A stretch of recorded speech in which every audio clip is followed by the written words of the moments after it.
26-year-old Greg Wolf backed his dusty old Jeep down the driveway and headed towards one of his favorite places, the garden center. Ever since the COVID pandemic started, his work had slowed down, so he had a lot more time on his hands for hobbies like gardening. As he cruised along the winding road, he thought about what he might want to plant. Every year, he liked to mix it up and try a few new fruits, flowers, or vegetables. Greg stopped at a red light and let his mind wander, picturing different layouts for his garden. When the light turned green, Greg put his foot on the gas pedal, but just as he entered the intersection, a black truck came barreling toward him. There was an explosion of crunching metal and shattered glass.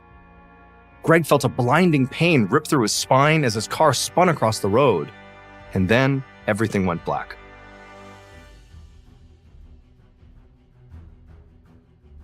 Three days later, Greg lay on his stomach in an operating room under fluorescent lights. Just minutes earlier, an anesthesiologist had shot him full of lidocaine to numb his spine for surgery. And as he began to feel the medicine kicking in, it occurred to him that this was actually the first time he had not been in pain since the car accident. Even though Greg had been wearing a seatbelt at the time of the crash, the impact of the crash had broken a vertebrae in his back.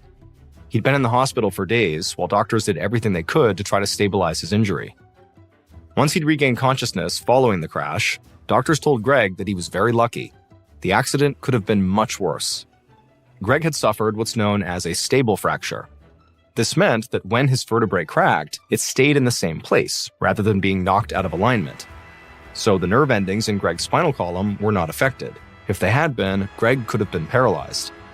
To relieve his pain, Greg's doctors had decided to perform a surgery called kyphoplasty, which corrects small fractures like the one in his vertebrae.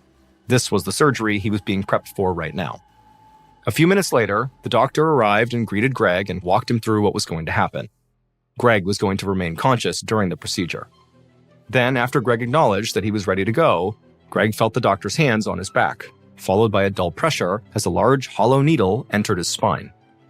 After the needle was in place, the doctor inserted a balloon-like device into Greg's vertebrae through the needle and gently inflated it until it opened up a small space in the bone. Into this space, the doctor then injected a special type of liquid cement. As the cement settled in the cracked vertebrae, it hardened and bonded against the bone. This would stabilize Greg's spine while staying flexible enough to allow him a full range of motion. And, critically, it would also help reduce Greg's pain. Within a week, the doctor said he'd be feeling like his old self. Greg felt the pressure in his back start to fade as the doctor withdrew the needle from his spine. A few minutes later, a nurse came in and wheeled Greg down the hall to a recovery room to rest. As the anesthesia began to wear off, Greg did feel soreness in his spine, but the pain was mild. And after what he'd been through, this felt like a gift. A few hours later, as Greg got dressed and ready to go home, the surgeon came by to check on him.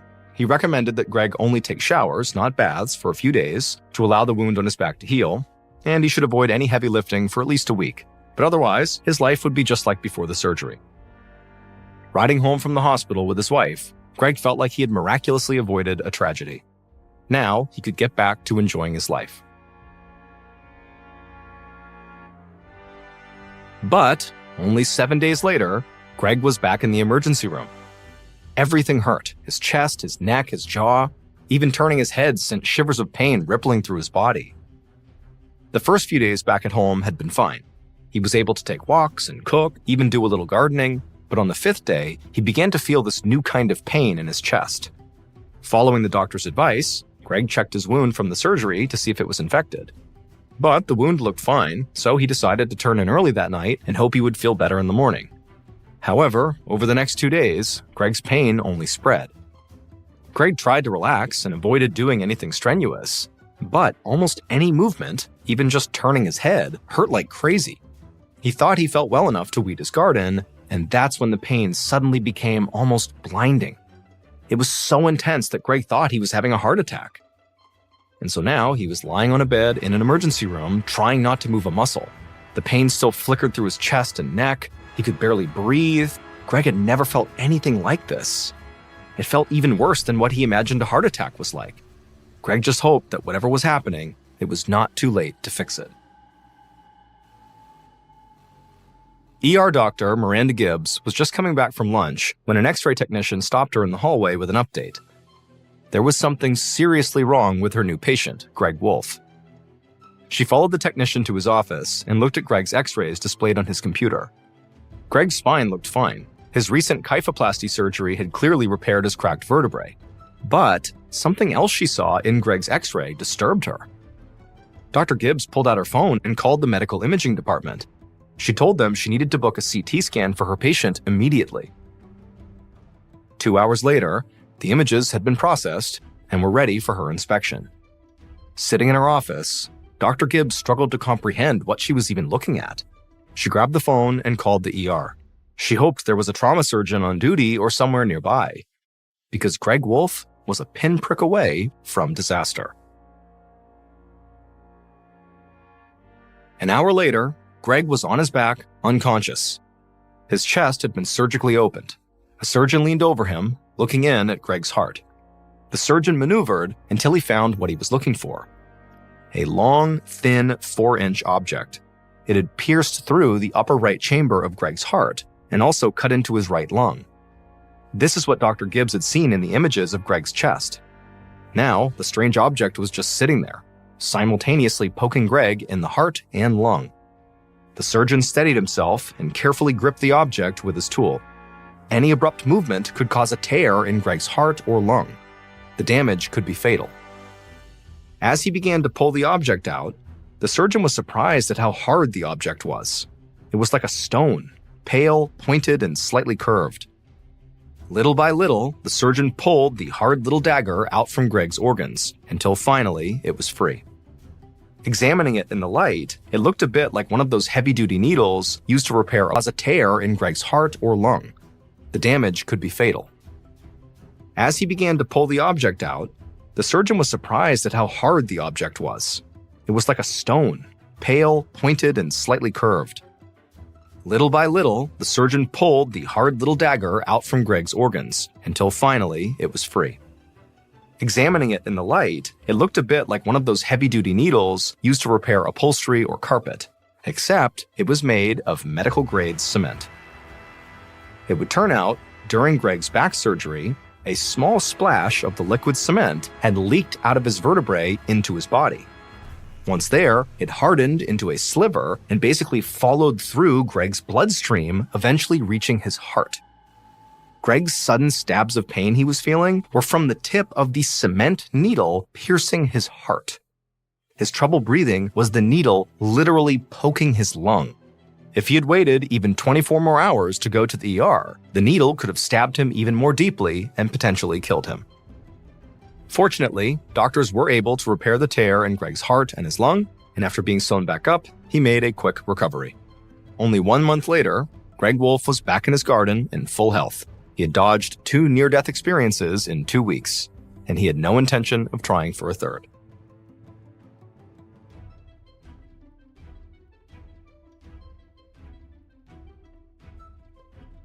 And now here's our second story called Killer Fashion.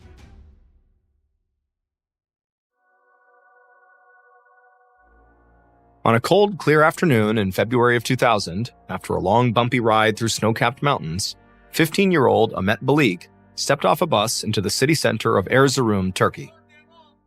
The urban bustle was a culture shock for a country kid like him. He had spent his whole life in the small Turkish village where he was born, helping his family tend land and herd livestock. But 2 weeks earlier, Ahmet's uncle had found him a job in a textile factory in Erzurum. So here he was, surrounded by cars and buses and people, with businesses and cafes stretching down every block. It was a lot for Ahmet to process, but he was thrilled to be in this new environment and to start this exciting new chapter. He grabbed his bag from the bus's luggage compartment and headed straight for his new job. As he walked through the city, Ahmet had to stop every few blocks to catch his breath. Erzurum was a high, mountainous city, and so the air was thinner up there. He could feel the difference in his lungs. Eventually, Ahmet found the factory, walked inside, and introduced himself. His boss gave him a quick tour of the facility.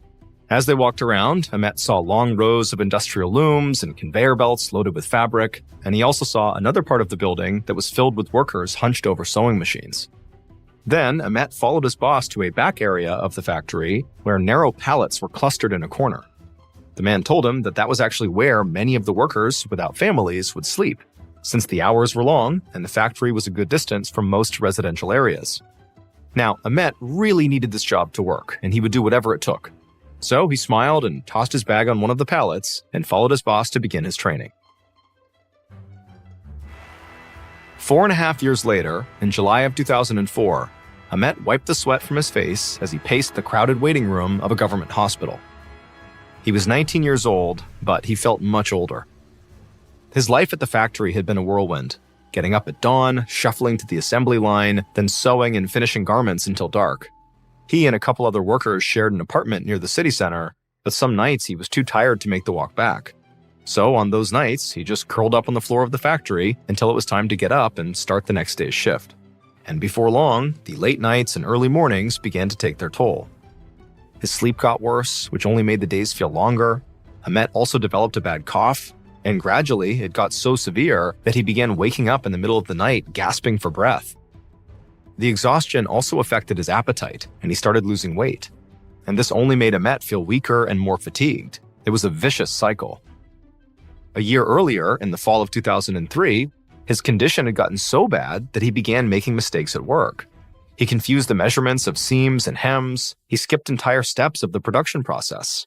In November of that year, some shops complained about the quality of their orders, and the errors were traced back to Ahmet. When Ahmet's boss confronted him about the problem, Ahmet tried to pass it off as an accident, but Ahmet's boss could tell something deeper was wrong. So he removed Ahmet from the work schedule until his health improved. Without a job, Ahmet felt lost. His small amount of savings quickly dwindled. Ahmet tried to find other work, but Erzurum was full of young men who were hungry for similar jobs. And since Ahmet looked visibly ill, most employers turned him away. Ahmet had been able to scrape by on savings through the winter, but by the spring of 2004, Ahmet was broke. His roommates tried to be understanding, but told Ahmet that he would have to move out if he couldn't keep up with his share of the rent. And so, if Ahmet couldn't find a job soon, he would soon have no choice but to move back to his family's home in the country. Unfortunately, Ahmet's time away from the factory did not improve his health. He was still sleeping poorly, he felt run down, dizzy, and exhausted, and then one scorching summer morning in July, Ahmet woke up so out of breath that he couldn't even make it to a job interview he had booked. He realized something serious might be wrong with him. So Ahmet took a cold shower, threw on clothes, and dragged himself to the government hospital across town. Now here he was, weak and lightheaded, pacing a waiting room full of sick people. An hour later, a nurse called Ahmet's name. He was taken to a treatment room where a tired-looking doctor listened while Ahmet described his symptoms. When he was done, the doctor told Ahmet he most likely had tuberculosis, commonly called TB, a contagious bacterial disease of the lungs. For hundreds of years, TB had been one of the world's deadliest diseases. But thanks to the development of antibiotics in the 20th century, it was now a very treatable illness. The doctor guessed that Ahmet had caught TB in the factory, since the disease spreads easily in confined spaces. All it takes is being near the wrong cough or sneeze. The doctor said that most likely the disease had lingered in his lungs ever since. Ahmet was surprised by the diagnosis, especially considering the doctor didn't actually run any tests. But it seemed like an obvious enough explanation, and he was honestly just relieved to have an explanation at all for his trouble breathing and fatigue. And so the doctor prescribed Ahmet medication that would stop the TB from being contagious within 2 weeks, and then 2 weeks after that, all of Ahmet's symptoms would be gone. Ahmet was thrilled.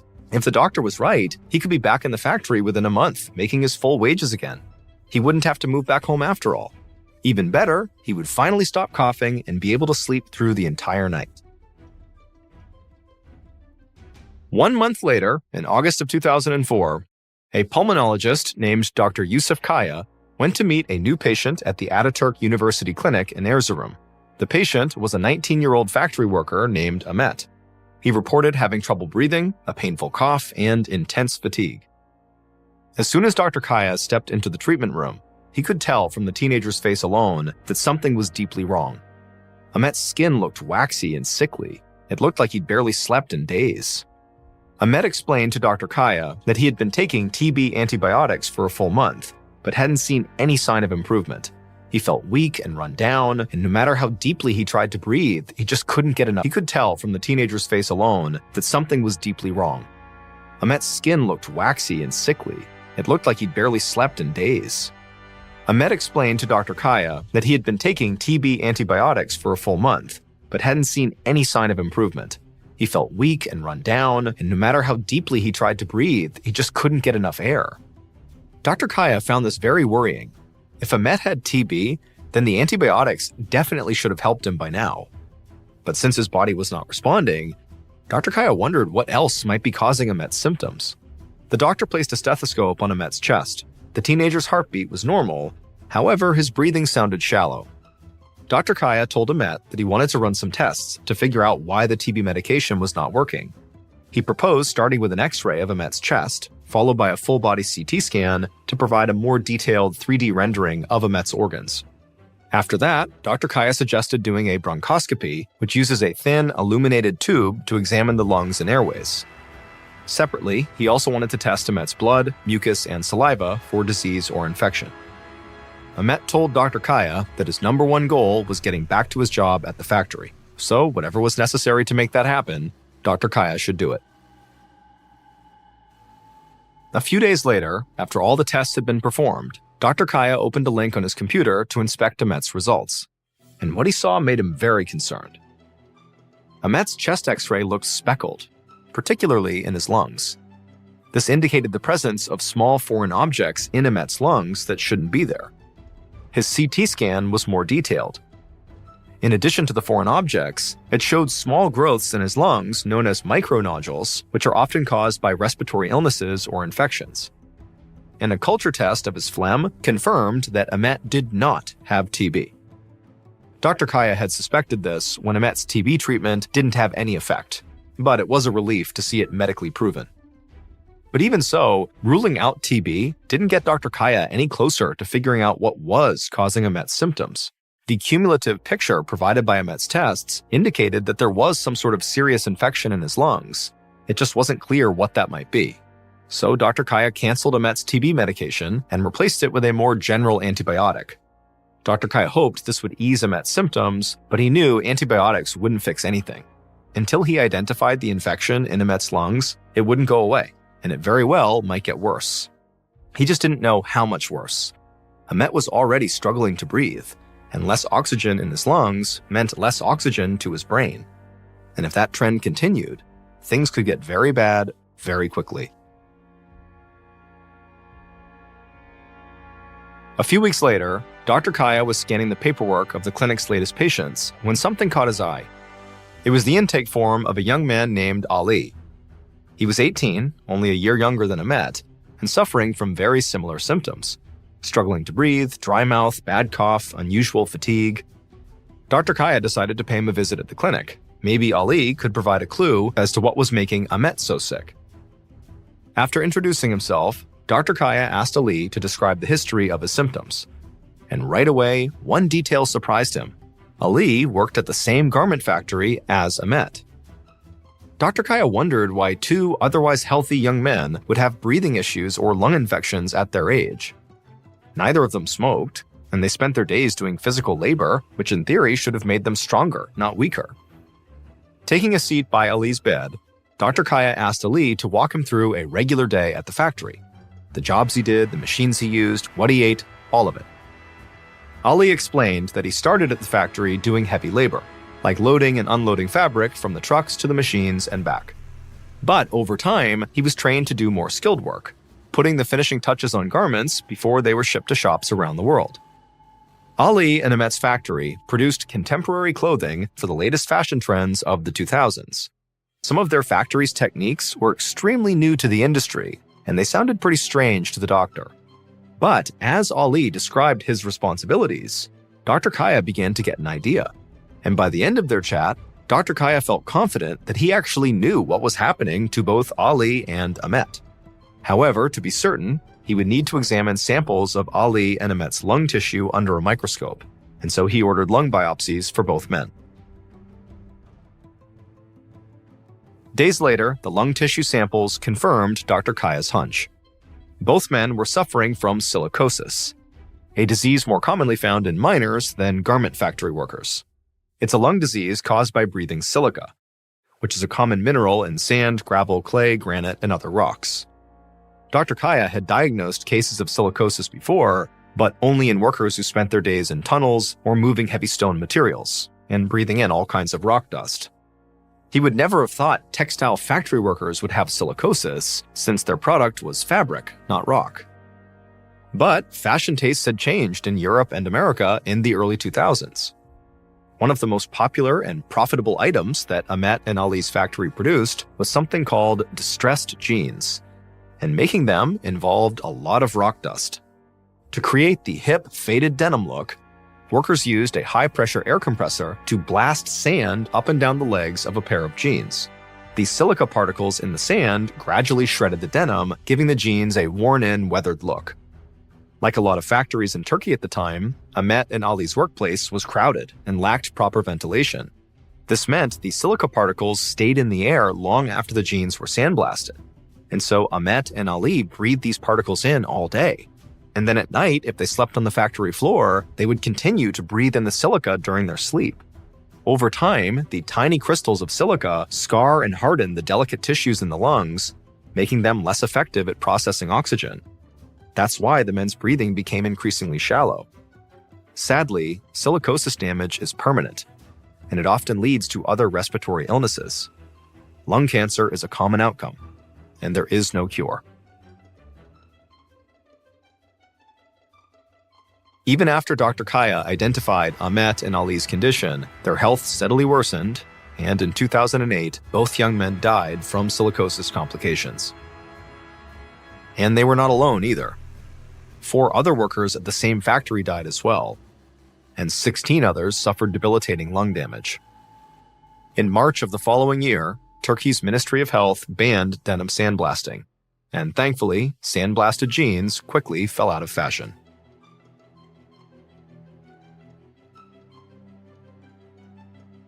A hot July afternoon in 2011, 43-year-old Roberto Ayala drove his white Ford F-250 truck down a private farm road past a field of sunflowers in full bloom. Roberto had worked that farmland outside of the small town of Colusa, California, since he was a young man, but looking out at that sea of yellow flowers in the sunlight still took his breath away. Roberto glanced over at the passenger seat and saw his 7-year-old son, Fabian, staring out the window, also transfixed by the flowers. Roberto smiled. He wanted all 3 of his kids to appreciate the beauty of nature as much as he did. The sunflower field was part of 1,800 acres of farmland owned by the Moore brothers, 2 wealthy and powerful men in their 70s. Roberto had started working for the Moore brothers decades earlier as a farmhand, and the brothers had taken to Roberto almost immediately. They thought Roberto was a natural farmer who understood the land even better than they did. And so the Moore brothers had quickly come to trust and rely on Roberto. They had looked to him to weigh in on major decisions about their farmland, like what to plant and when to plant it. And within a short period of time, Roberto had gained more responsibility within the Moore brothers' family business, and eventually they made Roberto their farm manager. Managing the Moore brothers' multi-million-dollar farm was a stressful job, but Roberto loved it. And he looked up to the Moore brothers like father figures who had given him a chance to succeed and who trusted him like he was part of their own family. In his truck, Roberto eased off the gas, pulled to the side of the road, and parked. He told his son Fabian to wait in the truck while he went out and did a couple of chores. Roberto's job managing the Moore brothers' farmland often required him to be on call 7 days a week, from sunup to sundown. So Roberto often took one of his 3 kids with him when he had to check on something at the farm. It gave Roberto a chance to spend some time with his kids, and he had already started to train his older son in aspects of farm management, in the hope his son would take over for him someday. But when Roberto was with his 7-year-old Fabian, he didn't pressure the boy to learn anything about farming unless Fabian asked. Roberto just liked sitting in his truck talking with Fabian in both English and Spanish, and giving him a chance to take in the beautiful Northern California scenery. Roberto grabbed a pair of rubber electrical gloves sitting between him and Fabian, and then he hopped out of the truck into the summer sun. Roberto was not a big guy, but he was very strong. He wore jeans, cowboy boots, and a cowboy hat, and he had salt and pepper hair and a thick, dark mustache. He took off his cowboy hat and wiped the sweat off his forehead with the back of his hand. Then he put his hat back on and walked away from the truck down the road a few feet towards a tall wooden pole that had a high-voltage electrical box on it about the size of a high school locker. Roberto slipped on his electrical gloves and opened the box. This large metal box was one of many on the Moore Brothers farmland that housed electrical switches that controlled irrigation pumps used to water the fields of different crops at different times. Roberto turned on the irrigation pump, closed the metal box, pulled off his gloves, and began walking back towards his truck. But he stopped on the side of the road when he saw another truck driving towards him. The truck stopped a few feet away from Roberto's truck, and Paul Moore, the son of one of the two Moore brothers, stepped out. Paul was 47 years old, he was 6 feet tall, good-looking, and he had brown hair and green eyes.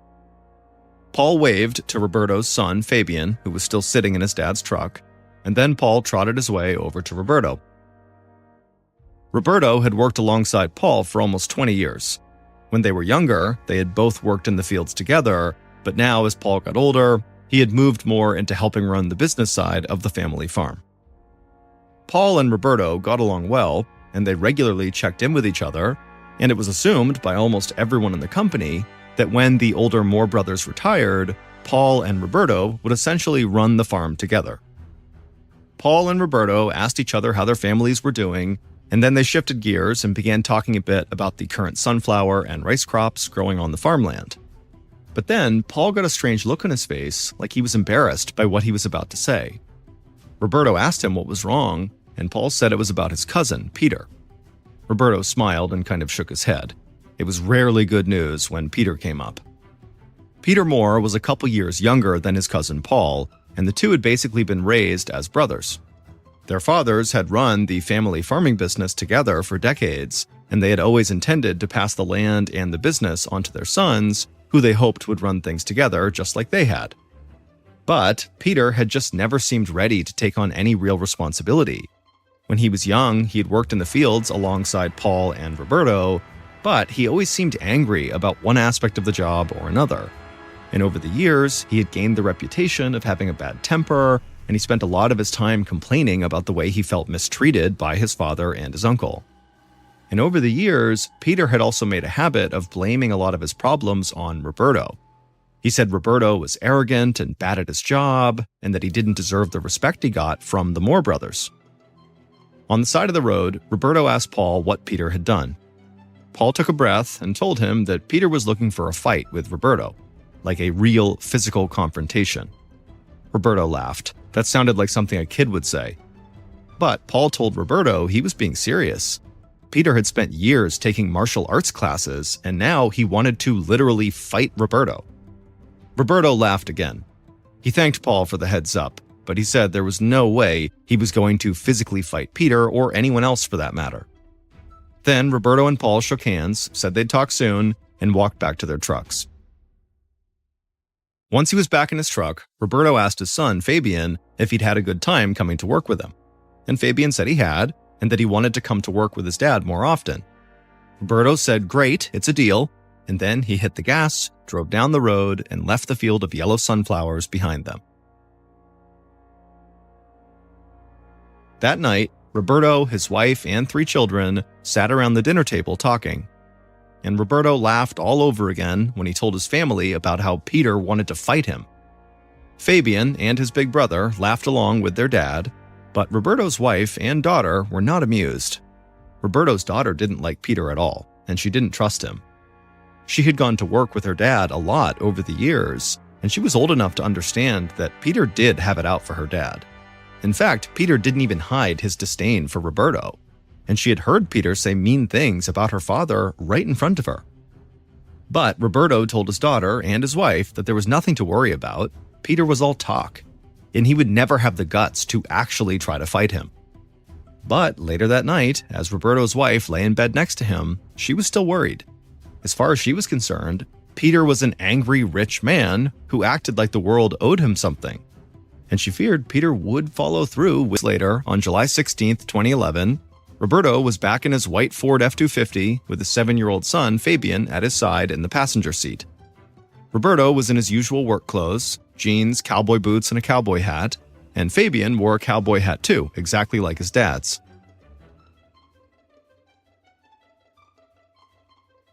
At about 1 p.m., Roberto drove past the sunflower fields, and a few minutes later, he glanced out his window towards one of the Moore brothers' rice fields.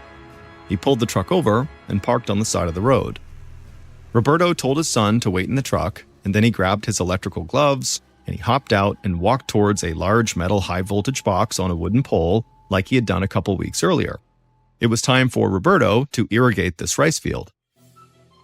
As his dad walked off, Fabian stayed in the truck as he was told, staring back at the sunflower fields in the distance. The young boy already shared his dad's appreciation for the beautiful flower. Then suddenly, Fabian felt the ground begin to shake, and the windshield glass shattered. Without thinking, Fabian threw his hands up in front of his face, and he felt shards of glass stinging his arms. Fabian screamed and looked around, totally confused. Growing up in Northern California, Fabian was already familiar with earthquakes, and for a second, he thought that's what this must have been. But then, Fabian stepped out of the truck, and he felt an intense heat on his face. He stumbled towards where his dad had walked off to, and when he looked out towards the rice fields, he began screaming and crying. He called out to his dad, but his dad didn't respond. Fabian looked up and down the isolated farm road, but there was nobody in sight, so the 7-year-old boy just turned around and began running back down the road towards the sunflower field. Fabian ran as fast as he could, and as he did, his cowboy hat fell off the back of his head, but Fabian didn't even stop to pick it up. He just kept on running. Several minutes later, Fabian reached the sunflower field. He'd gone to work with his dad enough to know there was a small neighborhood on the other side of this field, so he rushed into the tall stalks of the flowers and ran through the field as fast and as hard as he could. But as Fabian ran, he felt his feet sinking into the mud that recent irrigation had caused. Fabian stopped, bent down, and pulled off his shoes and socks. Then he just kept on running through the field barefoot, holding his shoes in his hands. As he ran, tears streamed down his face, mud covered his feet, and his legs felt like they were on fire, but Fabian did not stop. Finally, after running 2 miles barefoot in the hot summer sun, the 7-year-old boy burst out of the field into a clearing. He looked up and he saw a few small houses on the other side of the clearing, so despite being totally out of breath, he forced himself to just keep on running. When he reached the other side, Fabian stumbled up the walkway to the first house he came to, and he knocked on the door and screamed at the top of his lungs. Seconds later, the door flew open, and a woman saw the little boy standing there yelling and covered in mud. The woman rushed out of her house, wrapped her arms around the boy, and pulled him inside. She asked him what was going on, and Fabian coughed and wheezed, and he looked up at the woman, and he told her he had come from the rice field with his dad, and his dad was on fire. The woman grabbed her phone and immediately dialed 911.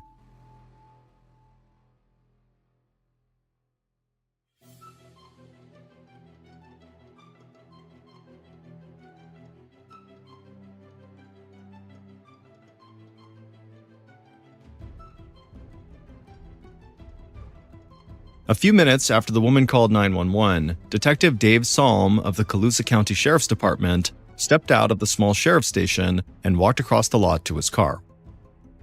Along with this 911 call, the sheriff's department had gotten multiple calls from people all over the place saying they had heard a loud explosion coming from the Moore brothers' farm. Detective Salm got into his car and headed out towards the farm road near the rice field where Roberto and Fabian had been. Calls like this were not a regular thing in Colusa County, but they weren't too out of the ordinary either. As a sheriff's detective, Salm spent a good amount of his time investigating potential industrial accidents in the area. Farming was dangerous business, and unfortunately, Salm had witnessed his share of serious injuries and deaths related to faulty farm equipment and just plain bad luck. Thick black smoke hung in the air as Salm pulled onto the farm road that led to the rice field.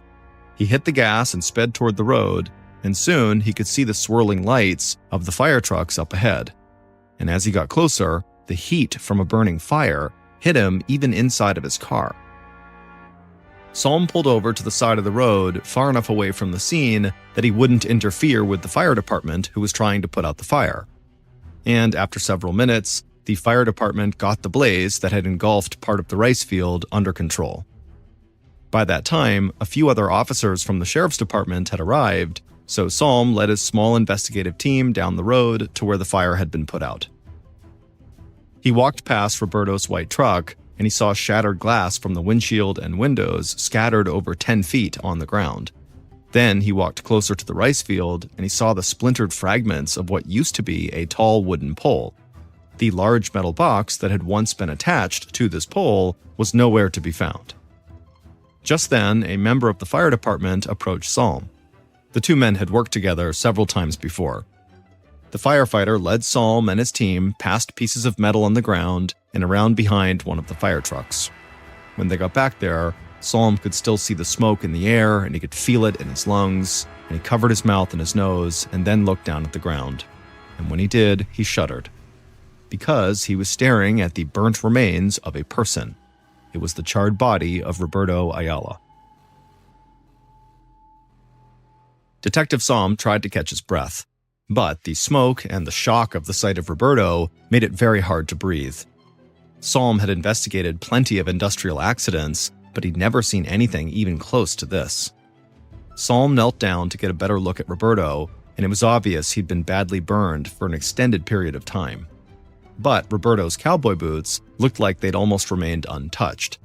So Salm got down as low as he could and craned his neck to get a good look at the bottom of Roberto's boots, and he saw there were several burn holes, each an inch wide on the sole of the boots. Salm called over members of the fire department. He thought he knew what those burn holes meant, but he wanted a second opinion. So a few of the firefighters crouched down next to Salm, and they looked at Roberto's boots as well, and all of them agreed the holes on the bottom were a clear sign of electrocution. Even though the wooden pole had been obliterated, Salm knew there had been a high-voltage unit attached to it at some point. So he sent members of his team to go look for parts of this locker-sized metal box that would have housed the electrical switch that controlled the irrigation pumps. And while the team fanned out to look for remnants of the box, Salm and members of the fire department talked through what they thought they were seeing. They had all encountered electrocution in industrial accidents, but this scene just seemed different than anything any of them had dealt with before. There was so much damage to the wooden pole, to the rice field, and even to Roberto's truck that this looked like a far bigger thing than just a malfunction within the high-voltage box. Detective Salm prided himself on his work ethic and his commitment to his community, but he never pretended to be some kind of Sherlock Holmes who could figure everything out.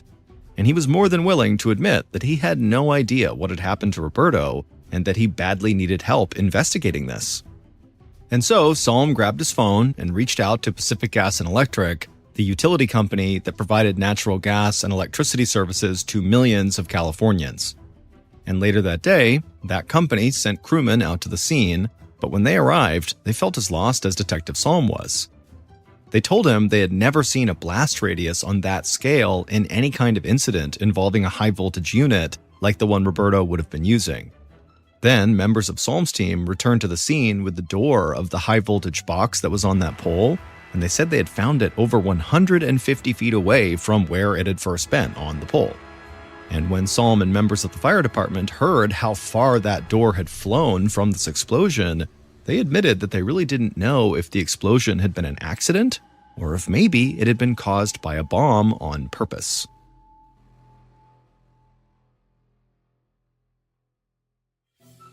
On July 17th, so the day following the deadly explosion, Detective Salm drove back out to the farm road where Roberto had been killed.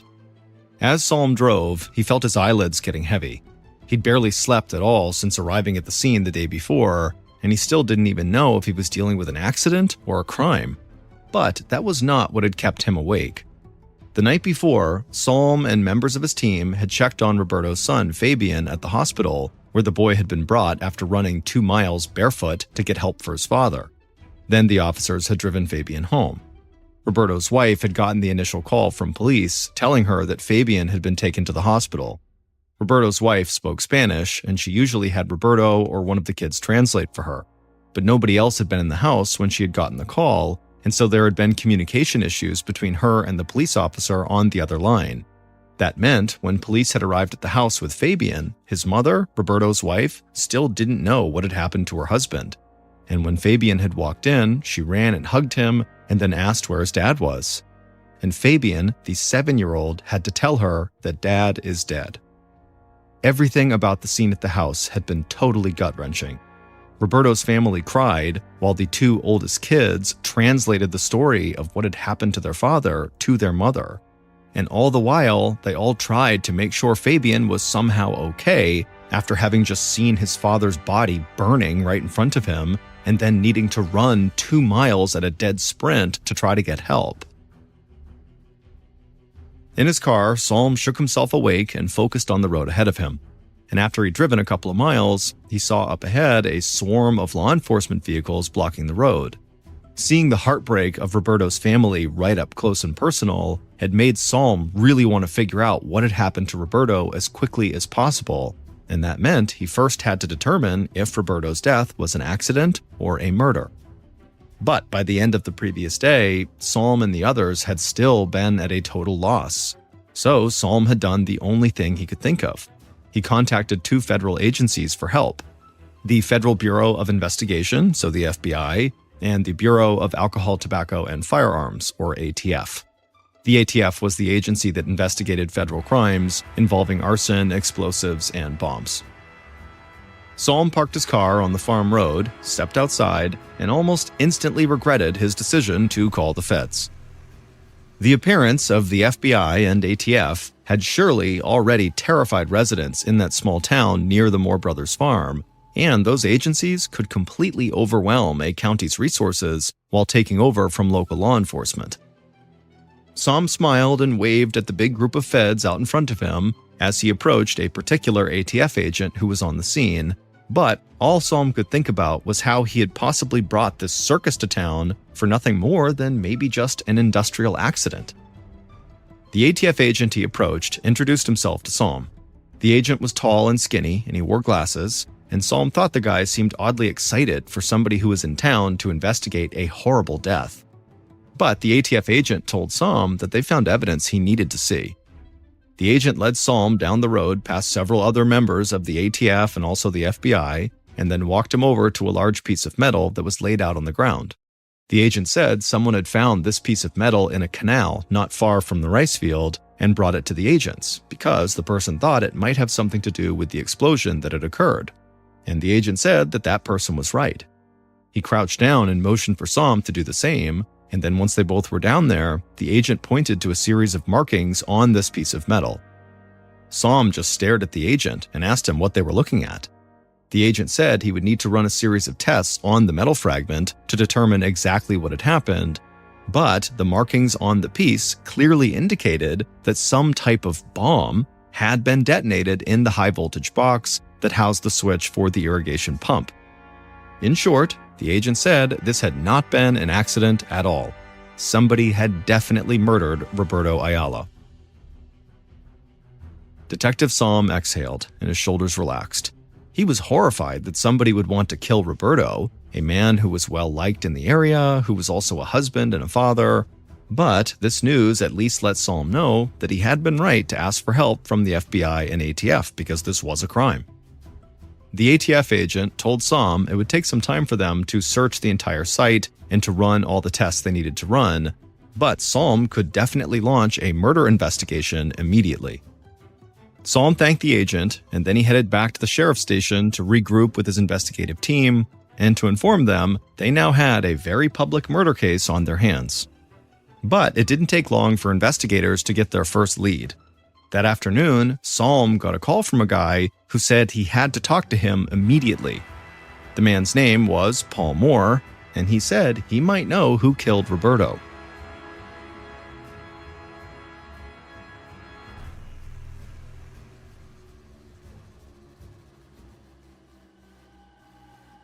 Could tell on this day, something was very wrong. Paul looked pale and worried, and when he greeted Salm, his voice was quiet and shaky. Salm, along with another detective, led Paul into a small office and closed the door behind them so they could talk privately. Paul took a seat at a small table, and the detective sat down across from him. Then Salm asked Paul what prompted him to reach out to police. Paul cleared his throat, and then in a quiet voice, he told them what had happened over the course of the last day. Paul said that he and his father had been eating a late lunch together when they got the call about Roberto. At first, both men had just sat there in shock. Roberto was like part of their family, and they couldn't even come to terms with the fact that he was now gone. But once they heard there had been some sort of explosion and that's what had killed Roberto, they immediately began to blame themselves. Everyone in the company, including Roberto, was diligent about keeping their equipment as safe as possible. So the idea that a faulty electrical box had just killed Roberto just destroyed Paul and his father. But then, earlier that morning, after the ATF and FBI had rolled into town, Paul and his father knew something else was going on. And because of their status in town, they had been able to get information quickly about what appeared to be a criminal investigation, not a query into an industrial accident. Psalm and the other detective nodded and said Paul was right. There was no use pretending the Moore family didn't know everything about what was happening on and around their farm at all times. But Psalm then followed up and said, well, okay, but why did that prompt you to reach out? Paul looked both detectives in their eyes, and he said as soon as he realized somebody may have killed Roberto, there was only one person who came to mind, and that was his own cousin, Peter. A look came across Psalm's face like he'd just heard the most obvious thing ever, and he couldn't believe he hadn't already thought of it. Detective Psalm, like almost everyone in town, knew about Peter's bad temper and about his strained relationship with his father and his uncle. Paul said that his cousin Peter had always been a total jerk to Roberto, and just recently, he had even threatened to physically fight Roberto. Paul usually just told himself that his cousin was all talk and that he would never actually do anything to Roberto, but recently, Paul said Peter really seemed more angry than usual at Roberto. Paul reached into his pocket and pulled out his phone. His hand was shaking as he pulled up text messages between him and his cousin Peter. Paul held out the phone, and the detective working with Psalm took it from him. Then he and Psalm scrolled through a series of text messages that Peter had sent to Paul over the past couple of weeks, and in these texts were a series of very harsh criticisms of Roberto. Peter had messaged Paul to tell him that the rice fields were a total mess and that it was all Roberto's fault, and that Roberto really needed to be fired. There were also text exchanges between the cousins in which Peter talked openly about wanting to physically attack Roberto. After talking a bit longer, the conversation reached its natural conclusion, at which point Paul got up and Psalm thanked him for coming in, and then after Paul had left, Psalm quickly gathered the other members of his team. Peter's very hot-tempered reputation and those text messages they had just seen were enough to immediately make Peter their primary suspect. But there was something else that jumped out to Detective Psalm. The ATF agent that Psalm had met with said he believed whoever planted the bomb that killed Roberto would have to understand how the electrical equipment worked, because the bomb had been connected to the high-voltage system used to start the irrigation pumps. And Detective Psalm knew that Peter had spent the bulk of his life on the family farm, and he had grown up learning every aspect of the business, so he would absolutely know how the electrical equipment worked. So Psalm didn't waste any time.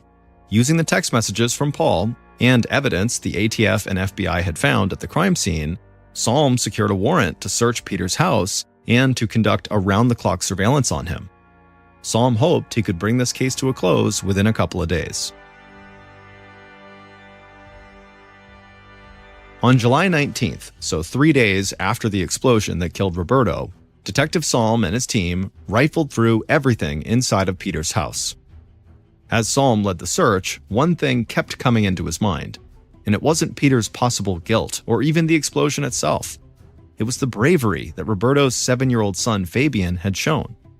This boy had been just feet away from the explosion. Shards of glass literally had flown at him, and he had seen the horrific sight of fire ravaging his father's body. But this little kid had turned and ran miles to get help. As terrified as he must have been, he had done everything he could to try to save his father. So Psalm told himself that he not only owed it to Roberto to solve this case, he also owed it to Fabian. It was Psalm's job now to do everything he could, just like Fabian had done. Psalm was standing in Peter's home office when a deputy came in to tell him that Peter and his wife had just pulled up in front of the house. Psalm nodded and went to meet them. Peter was already rushing towards the front door when Psalm stepped outside, and Peter started yelling immediately. He wanted to know what the police were doing there, and Psalm told him they had a search warrant, and so Peter knew right away that he had to be a suspect in Roberto's murder. Then Peter did something that took Psalm by complete surprise. Right there in front of his wife and other police officers, Peter launched into a tirade about how arrogant Roberto had been and how he had never liked Roberto. But Peter said that just because he didn't like Roberto, it didn't mean that he, Peter, was a killer. After this exchange, Psalm just nodded and walked back into the house to continue the search, while other officers stayed outside with Peter and his wife. The initial search of Peter's property didn't provide police with a smoking gun or anything like that, but they did confiscate Peter's computers and his cell phone. And when Psalm left the house, he was still convinced Peter was the killer. This guy couldn't even contain his hatred for the victim, while police were actively searching his house. But as investigators began their surveillance of Peter and they continued to search other properties that belonged to Peter, this case would take a baffling turn, and Detective Psalm would soon start to feel like he was living in some kind of Hollywood crime thriller.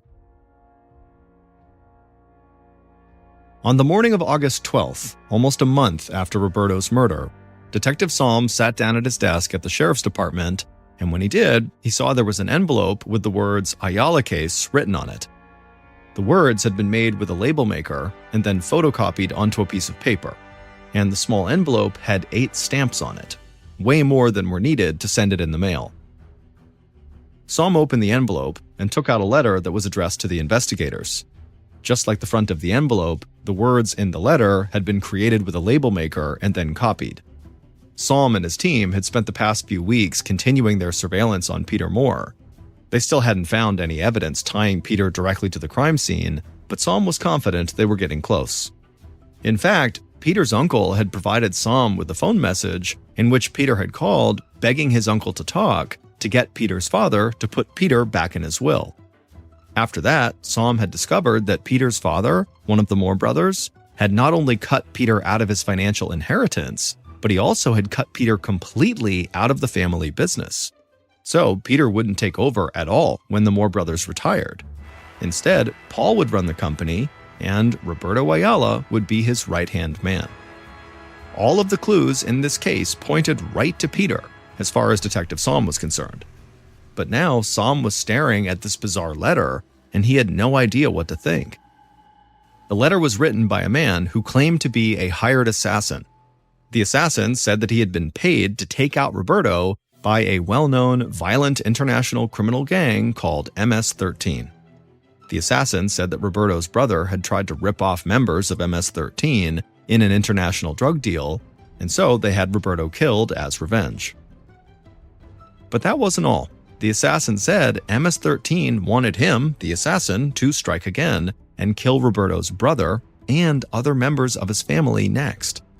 But this assassin said they had seen the light and did not want to kill anyone anymore, so he was now trying to help the police without giving himself up. Psalm put the letter down and just stared off into space for a minute. He was a detective in a small sheriff's department in a small county. This case was already bigger than anything he'd ever dealt with, and now he had this letter from an assassin like a cop would get in some kind of a crazy action movie. None of this made any sense to Psalm, and he was at a loss for what to do next. So he reached out to his new contacts in the ATF and the FBI and shared the letter with them. The federal agents agreed with Psalm that the letter was very strange, but they didn't want to ignore any possible lead. And so they started to investigate the MS-13 crime group to see if they could find any connection to Roberto, his brother, or anybody else in the county. Then, 2 days later, Detective Psalm was back at the station, and he found another envelope with the same kind of label on it as the last one sitting on his desk. And when he opened this envelope, he found a single page with a detailed diagram of the bomb that was supposedly used to kill Roberto. Psalm immediately contacted ATF agents, and when they looked at this diagram, they confirmed that it matched the type of homemade bomb they believed had killed Roberto. So whoever sent this diagram, professional assassin or otherwise, definitely had intimate details about the murder weapon. So, over the next week, the investigation shifted focus to MS-13 and the letters Salm had received. Still, Salm never gave up on the idea that Peter Moore had been involved in Roberto's murder in some way. But Salm still could not find clear evidence that could tie Peter to the murder. And investigators also couldn't identify or locate this mysterious assassin who had supposedly sent these letters. So Salm and his team started to lose hope. They had felt kind of overwhelmed from the beginning of this investigation, and now things had gotten so crazy and far-fetched that they couldn't even see how they were going to figure out what had really happened to Roberto. And Salm really felt guilty, like he was letting Fabian and the rest of Roberto's family down. On August 20th, over a week after that first letter arrived, Salm was sitting at his desk. At this point, he almost expected something totally bizarre and straight out of a movie to happen daily in this investigation. And almost on cue, Salm's phone rang. He answered, and he heard a muffled voice on the other end. Salm asked who was calling, but the person wouldn't say who they were. They simply said they had information about Roberto's murder that investigators needed to hear. Then, the caller said one simple thing and hung up. And once again, Detective Salm sat there stunned. This just seemed like more crazy movie stuff to him. But then, he felt a jolt of energy. Something the anonymous caller said suddenly made complete sense to Salm. He got up from his desk and called his team together. Then he contacted the federal agents who had been working with them. Salm told them all about this phone call he just got, and then he showed them a piece of evidence that he thought supported what the caller had just said. And everyone on the team thought Salm was definitely onto something. It would take several weeks for investigators to put everything together, but they would eventually figure out what happened to Roberto out on that isolated farm road.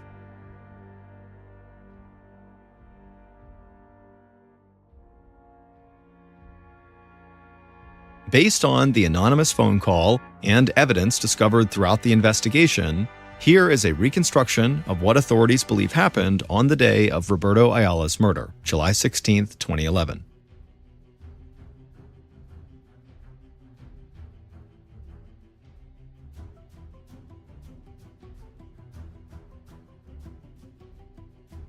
A flashlight clicked on, but it was still very dark on the secluded farm road.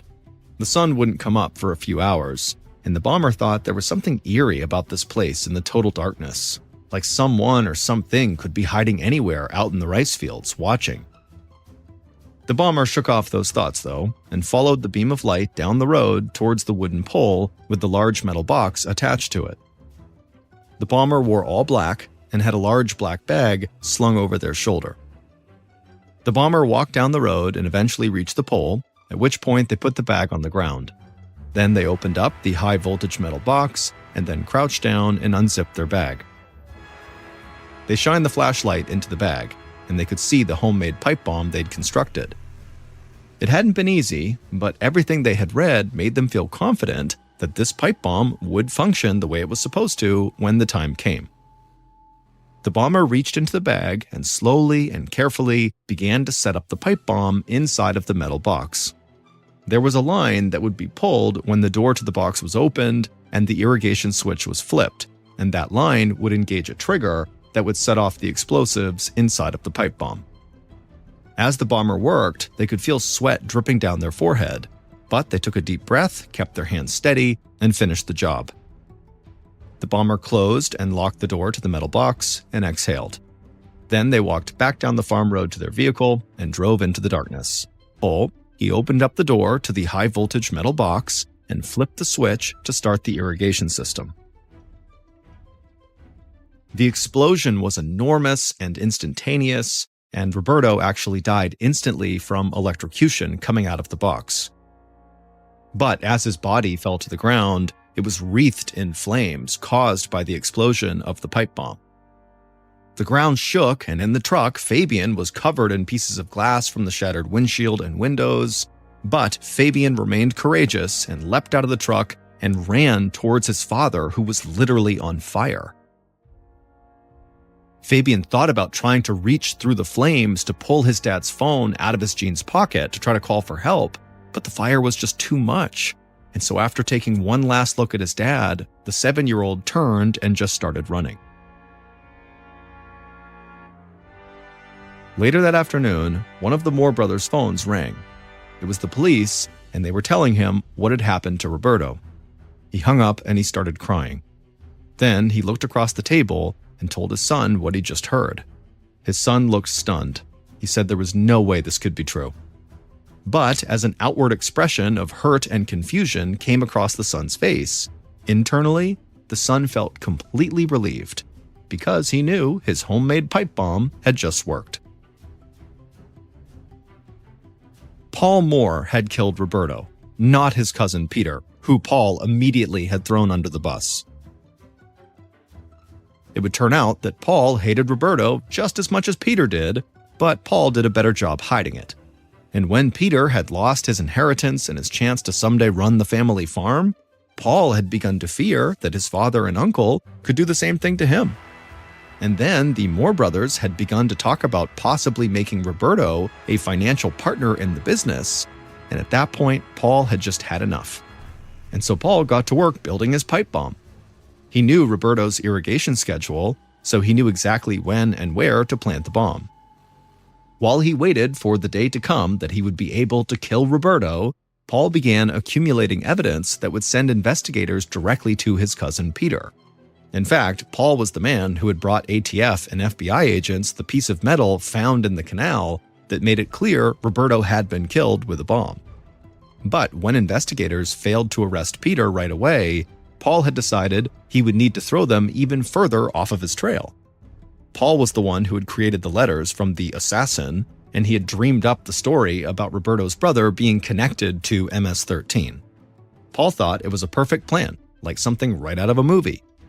But it was actually the fake assassin letters that eventually got Paul busted. The anonymous caller who contacted Detective Salm told him that he was looking into the wrong cousin. Paul, not Peter, was the guilty party. At first, Salm had thought the anonymous caller was maybe just Peter trying to now throw suspicion on Paul, but then, as Salm thought about it, something from early on in the case came back to him. In the text message exchanges between Peter and Paul, Paul often used numbers as abbreviations for words, like using the number 4 in a sentence like, "I have something for you." He would actually put the 4 instead of FOR. And when Salm went back to the letters from the supposed assassin, it turned out the assassin used the same type of abbreviations. And so with this anonymous call, which by the way would stay anonymous, we don't know who called that in, and the connection between Paul's texts and the assassin's letters, Salm and his team searched Paul's home. And tucked away in his office, they found evidence that did link him to the diagram of the bomb that the alleged assassin had sent to the police. And soon after that, police arrested Paul. Paul was found guilty of murder and sentenced to life in prison without parole. Roberto's son, Fabian, who had so bravely tried to run to save his father on the day he was killed, spearheaded a project to erect a memorial in his father's honor at the elementary school where Roberto had gone as a child. And in 2022, Fabian graduated from high school as a varsity football and soccer star.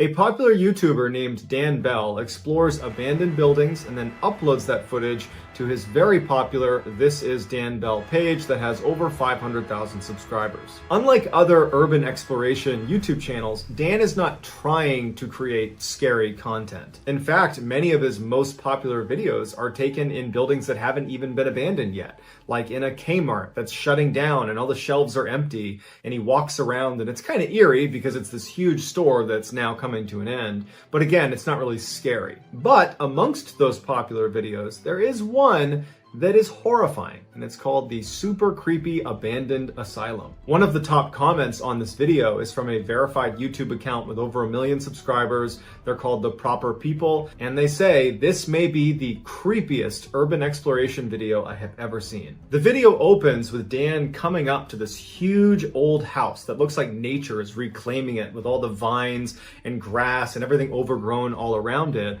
And for the first minute and a half, Dan is just quietly walking around the perimeter of this building. And you don't really know what it is, besides obviously the captions given away, it's an asylum, but it doesn't look like an asylum. It looks like a random house in the middle of the woods. After about 1.5 minutes, Dan makes his way over to the side of this building, and he sees there are some stone steps that go down into a door that clearly feeds into the basement of this building. Dan walks down the stairs, he opens the door, and he walks into this hallway, and as soon as he goes in, because his camera had been filming in very bright sunshine outside, it takes a minute for it to focus on the hallway, which is totally dark. But once the camera focuses, you see all this old clothing strewn about on the ground, and the paint is peeling off the walls in every part of the building. When Dan filmed this, he was not out loud narrating as he walked around the building. Instead, while he was editing the footage, he must have recorded himself doing a narration, and that narration picks up as soon as he gets in the hallway and the camera has focused. He begins walking down this hallway, and you hear under his boots the crunch of broken glass. And as he's walking, you hear Dan's voice say, "This is a children's asylum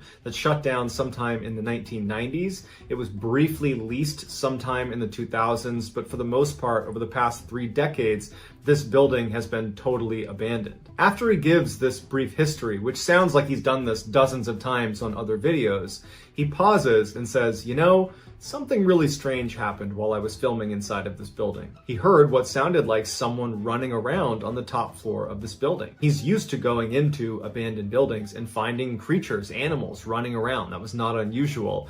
And so instinctively, he assumes it's got to be some animal that's taken up residence on the top floor. And so he doesn't worry about it. He ends up walking around the whole first floor before making his way upstairs. And he said when he got up there, he was expecting to see some animal or some sign of an animal living up there, but he didn't. He didn't see anything. It just looked like every other abandoned building. And after filming what he wanted to film, he eventually leaves the building and goes home. It wasn't until he loaded the footage onto his computer and began reviewing it that he noticed 2 specific instances while he was inside this asylum where clearly someone else is in the room with him. Dan speculates that perhaps a former patient has come back here and is living in one of the rooms upstairs. Here are the 2 segments from his video that show this kind of phantom person lurking in the shadows. In the first clip, keep your eyes on the door that is open leading downstairs. You'll see there is a shadow on the door that is being cast from whatever is standing at the top of the stairs just outside of our view. And at some point, as Dan is filming down the hall, that shadow vanishes down the stairs. In the second clip, when Dan walks into the room, look to the back left-hand side of the room at the door, specifically at the open hole where there should be a doorknob. You will see there is very clearly someone looking through the hole at Dan, and when Dan films this person, they run away.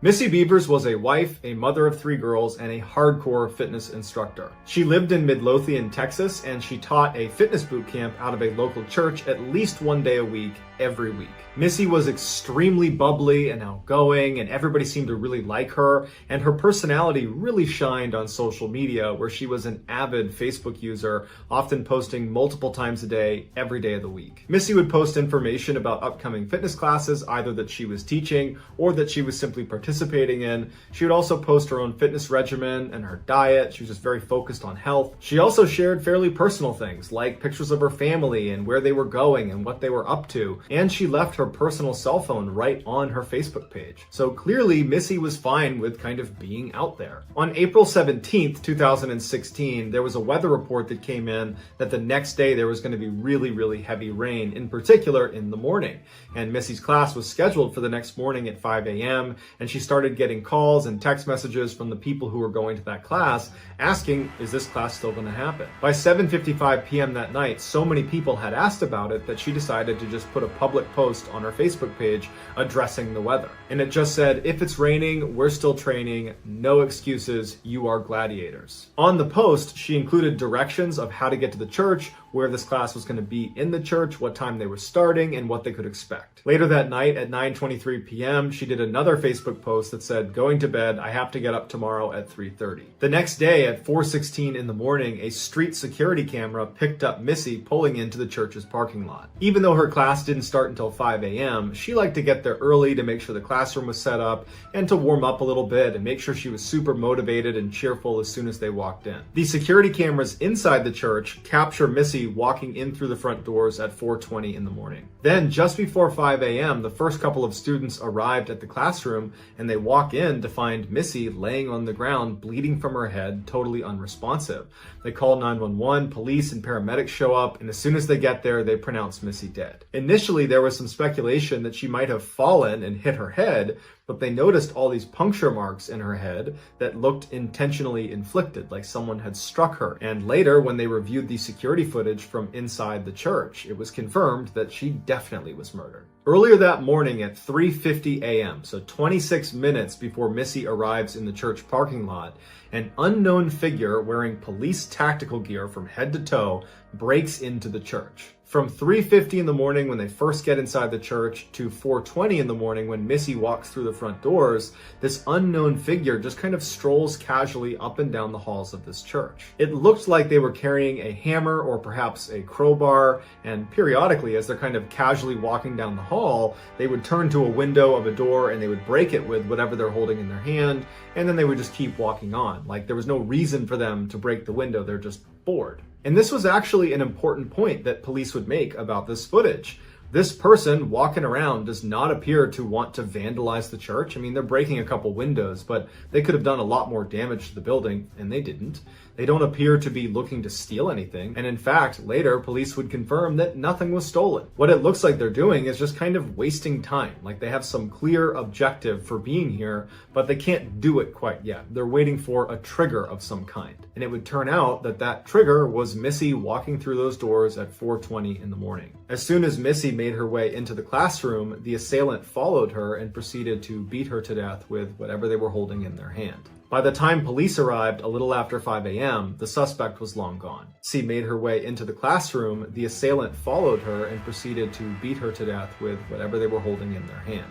By the time police arrived a little after 5 a.m., the suspect was long gone. Initially, police believed it was going to be fairly easy to identify who killed Missy. The person on camera wearing the tactical gear had a very distinctive gait with their feet turned out, and they walked with a bit of a limp, and they had very slouched posture. And the police figured as soon as we put this surveillance footage out in the public domain, someone's going to come forward and say they recognize this person. But despite the hundreds of leads that poured in from people after watching this video saying, oh yeah, I know this person, well, the police checked into all of them and they all checked out. Everybody had an alibi. And so years later, the police are still not able to identify who killed Missy or why, and so her case remains unsolved. Here is the security footage of Missy's killer casually walking around the halls, aimlessly smashing windows and opening doors, just waiting for Missy to show up.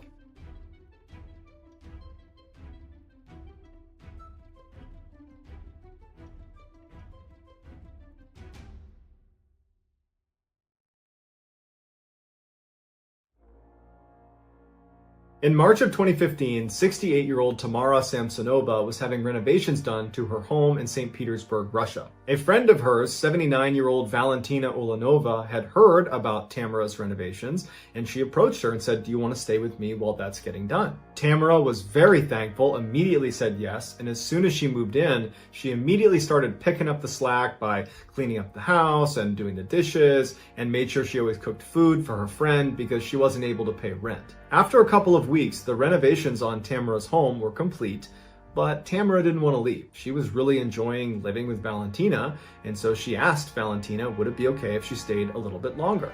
Valentina was a little bit reluctant, but did ultimately say, okay, that's fine. A couple of months go by, and Tamara is showing no sign that she plans on leaving Valentina's home anytime soon, and Valentina is getting increasingly frustrated with that reality. Finally, in late July 2015, Valentina confronts Tamara and says, you gotta go. And Tamara just says, no, I'm not leaving. This causes a huge fight, but at the end of it, Tamara still doesn't leave. So for a couple of days, the women just do not speak to each other. The silence is finally broken on July 23rd when the women get into a fight about some empty cups in the sink that one of them was supposed to clean, but they didn't. And they fought about whose responsibility it was to do the dishes. And then, of course, the whole subject comes up again of Valentina saying, you shouldn't even be here, you need to leave. And Tamara's like, no, I'm not going to leave. And so another big blowout fight happens. But at the end of this fight, Tamara finally concedes and says, okay, I get it.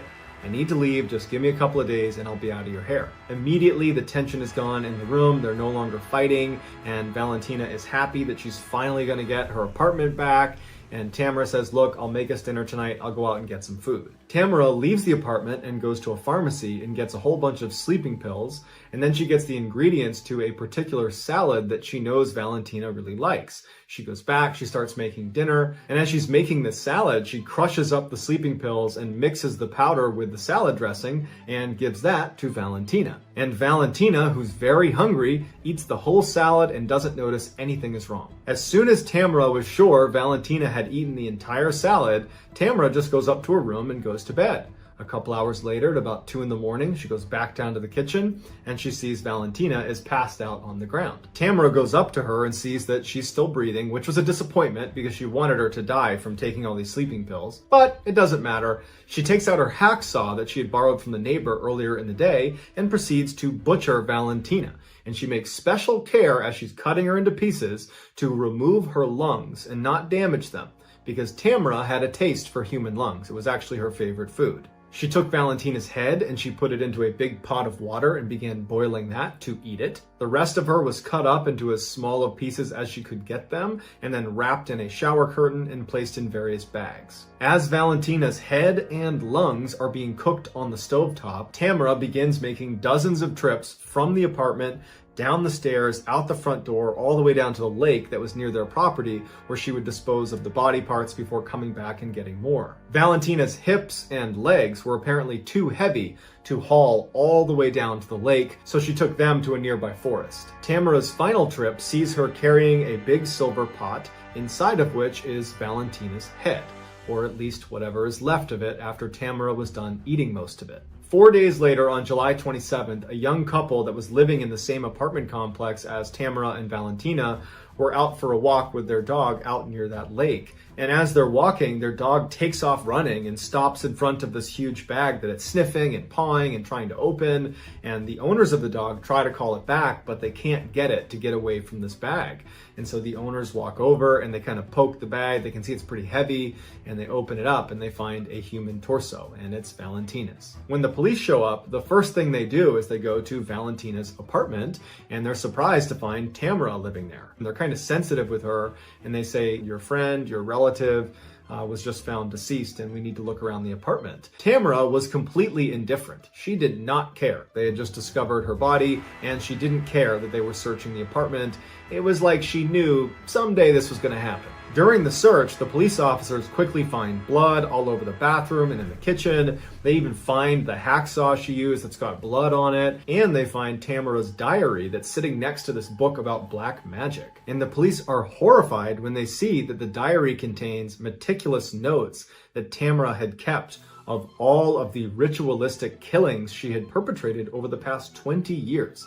And there was 14 of them. And almost all of them were motivated by Tamara's desire to cast spells that she apparently was reading about in these black magic books she had. And virtually all of these spells required human flesh or other human components. And so she would kill these people, she would use their bodies to cast these spells, and then afterwards she would consume them. not because that had anything to do with the spell, but because she liked the way people tasted, in particular, human lungs. The police arrest Tamara, who doesn't put up a fight. She says, "Yep, you got the right person. I did all this." While Tamara was on trial, she seemed like she was in a great mood. She told the judge, "I hope you give me a really severe punishment. I expect to die in prison." She was seen blowing kisses to reporters. It was like she was just totally out of touch. Or maybe she literally knew this was going to happen and just didn't care anymore. Tamara, who would be nicknamed the Granny Ripper by newspapers over the course of this trial, was given a life sentence, and to this day, she is still sitting in jail. Here is the surveillance footage of Tamara disposing of Valentina's body, as well as some shots of Tamara during her trial.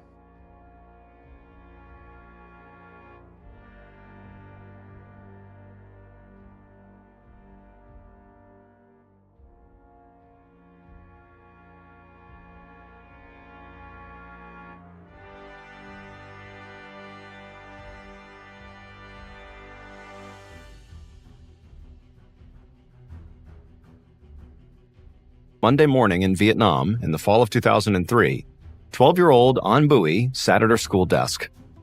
She was bent over her notebook, working on a writing assignment, when her left hand got sweaty and started cramping. She dropped her pencil to shake her hand out and noticed the pencil had blood on it. An looked down and saw a smear of blood across her palm, but she didn't remember cutting her hand on anything. She grabbed a tissue from her backpack and wiped off the blood. She thought maybe the pencil had given her a splinter. But she couldn't see a cut anywhere. And the red liquid on her palm definitely was not paint or some other substance. It was blood, and it seemed to have come out of nowhere. An didn't like it when people looked at her, so she threw the bloody tissue into her backpack before anybody noticed. She decided not to tell anyone what had happened. The blood must have just gotten on her hand at some point that morning, and she didn't notice. An figured whatever it was not worth worrying about. So she turned her attention back to the lesson and tried to put the strange moment out of her head. A few months later, An was reading at her desk, trying to ignore a headache. It was hot and muggy, which only made the headache worse. Her forehead was covered in sweat, and she felt a bead of moisture slide down her nose. She wiped it with the back of her hand, and as she did, she noticed a smear of blood. Her forehead was bleeding. An immediately looked down at her desk and let her hair fall around her face so nobody could see it. She tried to be inconspicuous as she touched her forehead, searching for a cut. The skin was unbroken, but there was more blood on her fingertips. And to make matters even stranger, there was a small pool of blood in her palm as well. She was stunned. Blood seemed to be seeping out of her hand and forehead for no reason. Then, An heard someone whispering behind her. She turned around and saw two of her classmates huddled together and pointing at her. Then another girl noticed and tapped the boy next to her on the shoulder. Within seconds, the whole class was gawking at her. An was mortified. She darted out of the room and down the hall to the bathroom. She made sure nobody else was inside. Then she turned on the faucet and scrubbed her hands and face until all the blood was gone. And then after that, she inspected her forehead and palms in the mirror, but there weren't any cuts on her body. An couldn't understand where this blood was coming from, but she still didn't want to tell the teacher or her mom. To her, that would just make the whole problem worse. And right now, all she wanted to do was forget this morning ever happened. One afternoon, a year later, An's mother, Tui, was walking An home from school. She tried to ask her daughter about how her day went, but An just stared at her feet as they shuffled down the busy sidewalk. An, who was 13 years old now, had spent the past year acting very quiet and withdrawn. She was always checking her reflection in shop windows and running her hands over her face like she was checking for acne or something. Plus, An wasn't in any school activities this year. An had always been shy, but she was becoming a loner. Tui wasn't sure what to do about it. Once they got home, An kicked off her shoes and went straight into the living room without saying a word. But Tui cried out in surprise when she saw that An was leaving a trail of bloody footprints on the ceramic floor. She ran to her daughter to see if she was hurt. An whirled around and looked down at the floor, but instead of checking her feet for an injury, she began wiping her forehead and inspecting her palms. Tui asked what was going on, but An didn't say anything. Instead, she just flopped down onto the couch and buried her face in her palms. Tui felt like her daughter must be hiding something, and so speaking very firmly, she told An to explain right now. An looked up, her face shiny with sweat. Then, red droplets began falling down An's forehead. Tui couldn't believe her eyes. It looked like An was sweating blood. But An didn't seem shocked by this at all. Instead, An just seemed sort of embarrassed. Then Tui remembered something. Over the past year, she'd occasionally found small traces of blood on An's clothes. She hadn't thought much of it. She figured An got little scrapes and cuts sometimes, like all kids do. But now, Tui asked her daughter if all those stains had been this bloody sweat. An nodded and said yes, then burst into tears. An said she was absolutely miserable. For the past year, in addition to sweating blood, she'd been spontaneously bleeding from her palms, the soles of her feet, her scalp, sometimes her arms and legs, and even her torso. And so her classmates thought she was really weird, and they made fun of An every time this happened. And also her friends didn't talk to her anymore because of the bleeding. The whole school basically shunned her for being this freak. An said she had tried her best to hide the bleeding, but occasionally she would bleed through her school uniform and everybody would see. Tui didn't know what to think. She couldn't believe that she hadn't realized this was going on. But at this point, all she thought was her daughter clearly needed help. She had to get An to the doctor as soon as possible.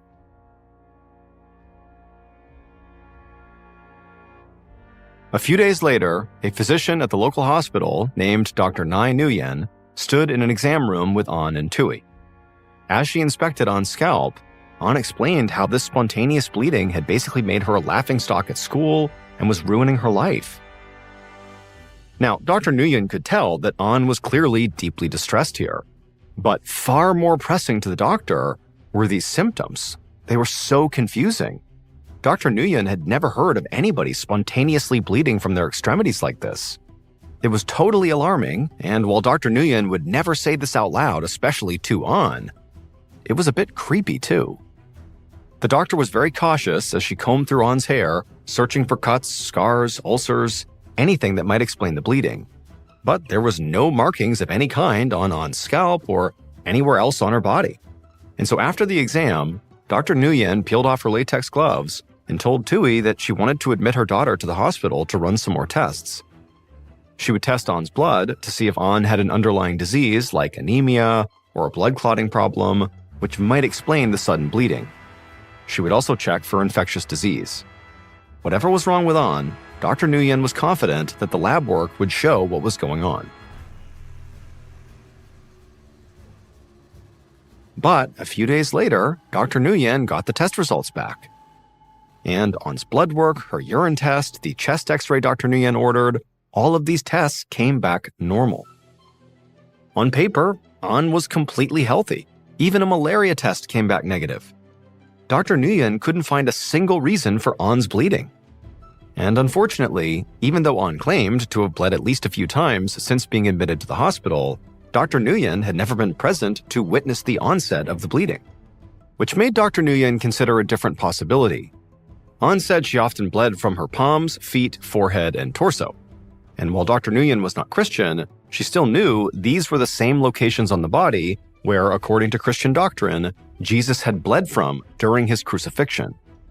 And according to some Christians, they believe these wounds can appear on others, like a holy marking. These were the same locations on the body where, according to Christian doctrine, Jesus had bled from during his crucifixion. And according to some Christians, they believe these wounds can appear on others, like a holy marking. These markings, which mirrored the wounds from the nails in Jesus' hands and feet, the crown of thorns on his forehead, and the spear wound in his side, are known as stigmata. And so Dr. Nguyen began to wonder if An wasn't actually sick, but faking these stigmata-like wounds for religious reasons, or just for attention.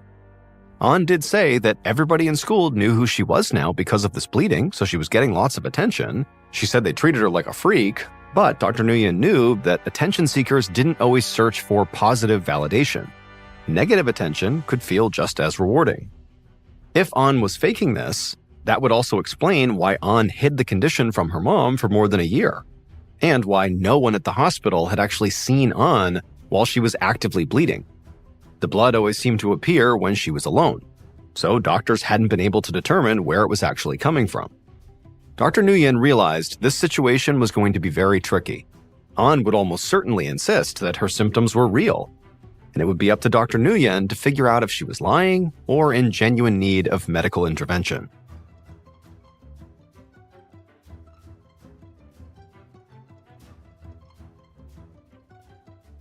The next morning, Dr. Nguyen walked into An's hospital room as An was finishing breakfast. Tui sat in a chair against the wall, flipping through a magazine. Dr. Nguyen closed the door for privacy and told Tui and An about the test results. She explained that without any evidence, it was going to be very difficult to diagnose An with a medical condition. As An and Tui absorbed the news and looked pretty upset about it, Dr. Nguyen turned to An and told her very gently that, school can be very stressful and bullying especially can make people really upset. And so it would be totally understandable if when An was feeling overwhelmed at school, that maybe she had begun to fake these symptoms, maybe to get out of a test or just to get out of a room or something. But the second Dr. Nguyen said this, An just stared at her with a look of pure disbelief on her face. She promised Dr. Nguyen that she had never faked the bleeding. She said she would just feel achy sometimes and then the blood would appear. She had no idea why this was happening, but it was ruining her life. She would never do this on purpose. Now, Dr. Nguyen was expecting this reaction, and so in an attempt to catch An off guard, she just said, An, are you causing these wounds yourself to look like the stigmata? An and her mother exchanged very confused glances. Tui shifted uncomfortably in her seat and explained that they were not Christian, they were Buddhist. There was nothing in their beliefs about bleeding hands or feet, and An said she'd never even heard of stigmata. The room fell into a brief silence, and then Dr. Nguyen had to admit that if An wasn't Christian, it was unlikely she was faking stigmata wounds. She could still be faking the symptoms for attention, but Dr. Nguyen still thought it was possible that An truly had a mysterious medical illness. And so if Dr. Nguyen was going to be able to help An, she would need more information. And so on her way back to her office, Dr. Nguyen stopped at the nurse's station, and she gave the staff strict orders to watch An closely and to let her know if the girl did anything unexpected or strange. A few hours later, Dr. Nguyen was getting ready to go home when she got a call. An Bui was bleeding. Dr. Nguyen hurried down the hallway to An's room, and when she stepped inside, she saw An sitting on the bed just staring back at her, and there was blood all across her pillow. An's mother was standing next to the bed looking very confused. Dr. Nguyen asked Tui if she had seen the bleeding begin, but Tui said no, she was asleep when it started. When Dr. Nguyen looked over at the nurse on duty, she shook her head no as well. She had not seen the bleeding start. She said that she had checked on An 15 minutes earlier and nothing was happening, and when she came back, An was bleeding. Dr. Nguyen snapped on a pair of latex gloves and then told An she was going to search for the source of the bleeding. Then she started moving her fingers through An's hair and pressing down on her scalp. And as she did, she could see blood smeared in An's hair, but she couldn't tell where it was coming from. She asked if An was in any pain, and An said yes, she had a headache, and she said she was feeling very tired. Finally, after not finding the source of the bleeding, Dr. Nguyen stepped back and told An that she wanted to take a few samples of the skin from An's scalp for testing. The procedure was called a punch biopsy. She would numb An's scalp and then cut out 3 little patches of skin and hair follicles, each about 3 millimeters long. After hearing this, An began to cry and said she did not want another test.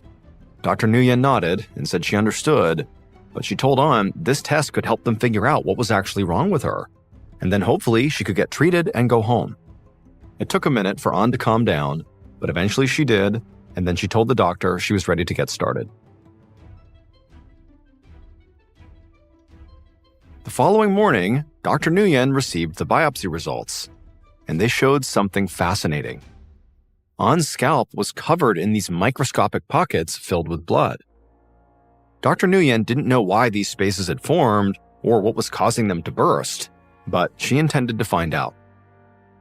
Dr. Nguyen, during the biopsy, had also collected some of the bloody mixture that coated An's scalp, and results showed that it was actually a mixture of red blood cells, white blood cells, platelets, and sweat. And it was the sweat that gave Dr. Nguyen an idea.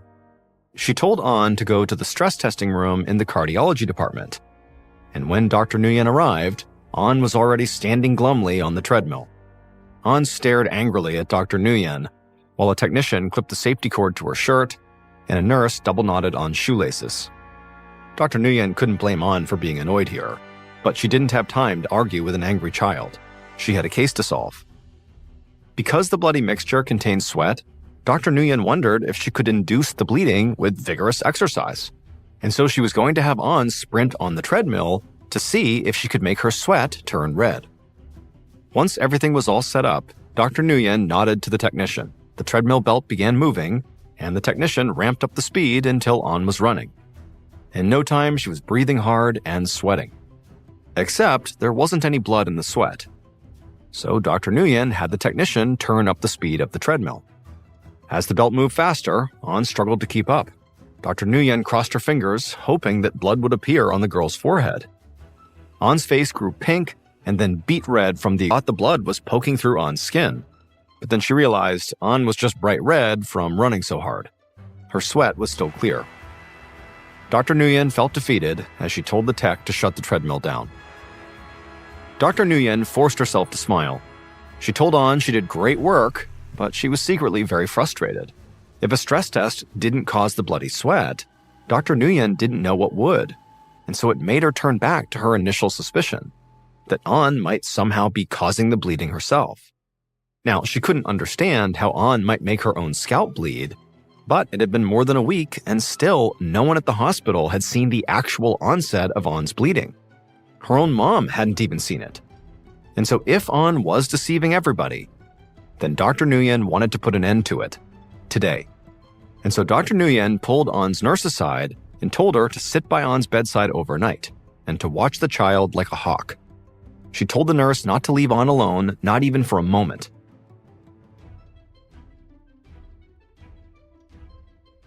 A few hours later, An was startled awake in her hospital bed. Her forehead was pounding and she was drenched in sweat. It took a moment for An's eyes to focus, but when they did, she realized her nurse was standing right over her, looking absolutely stunned. An sat up and instinctively felt her face. And as she did, she immediately understood why this nurse was staring at her. An's face was covered in red, sweaty blood. She could feel it oozing out of her pores and trickling down her chin. But instead of helping her clean up, the nurse was just gawking at her. An closed her eyes and hoped the nurse would go away. She felt like a zoo animal on display for the whole hospital. When she opened her eyes again, the nurse was still looming over her, but instead of staring at her, the nurse smiled and told An she was going to call Dr. Nguyen. And she told An that she was now certain An could not be faking her symptoms. An was so relieved. A few days later, An would get her diagnosis. Once An had begun bleeding in her sleep in full view of that nurse, Dr. Nguyen was convinced the bleeding truly was spontaneous. But she still didn't understand why it was happening. After thoroughly searching medical literature for cases of spontaneous bleeding from the hands, feet, and head, Dr. Nguyen eventually discovered a rare condition that matched An's presentation. Its scientific name is hematidrosis. Now, not much is known about hematidrosis, but it's a condition that causes tiny blood vessels in the skin to break open. The blood inside these vessels might get squeezed out through the sweat glands or leak into hair follicles, causing the patient to essentially sweat blood. Doctors don't know exactly what triggers hematidrosis, but they think it could be related to stress, like the fight-or-flight response. This condition has been reported only in a limited number of documented cases, making it difficult to study extensively. However, there are some historical reports of similar cases. Some scholars believe that many documented cases of stigmata throughout history were actually just misdiagnosed cases of hematidrosis, which technically would have made Dr. Nguyen's initial diagnosis correct. An was suffering from stigmata, but not for religious reasons. In fact, Dr. Nguyen never discovered what actually caused An's bleeding episodes. But she did find a way to cure them. Dr. Nguyen prescribed An lorazepam, a mild benzodiazepine commonly used to treat depression. It helped reduce An's anxiety, and after 2 months on the medication, the bleeding stopped.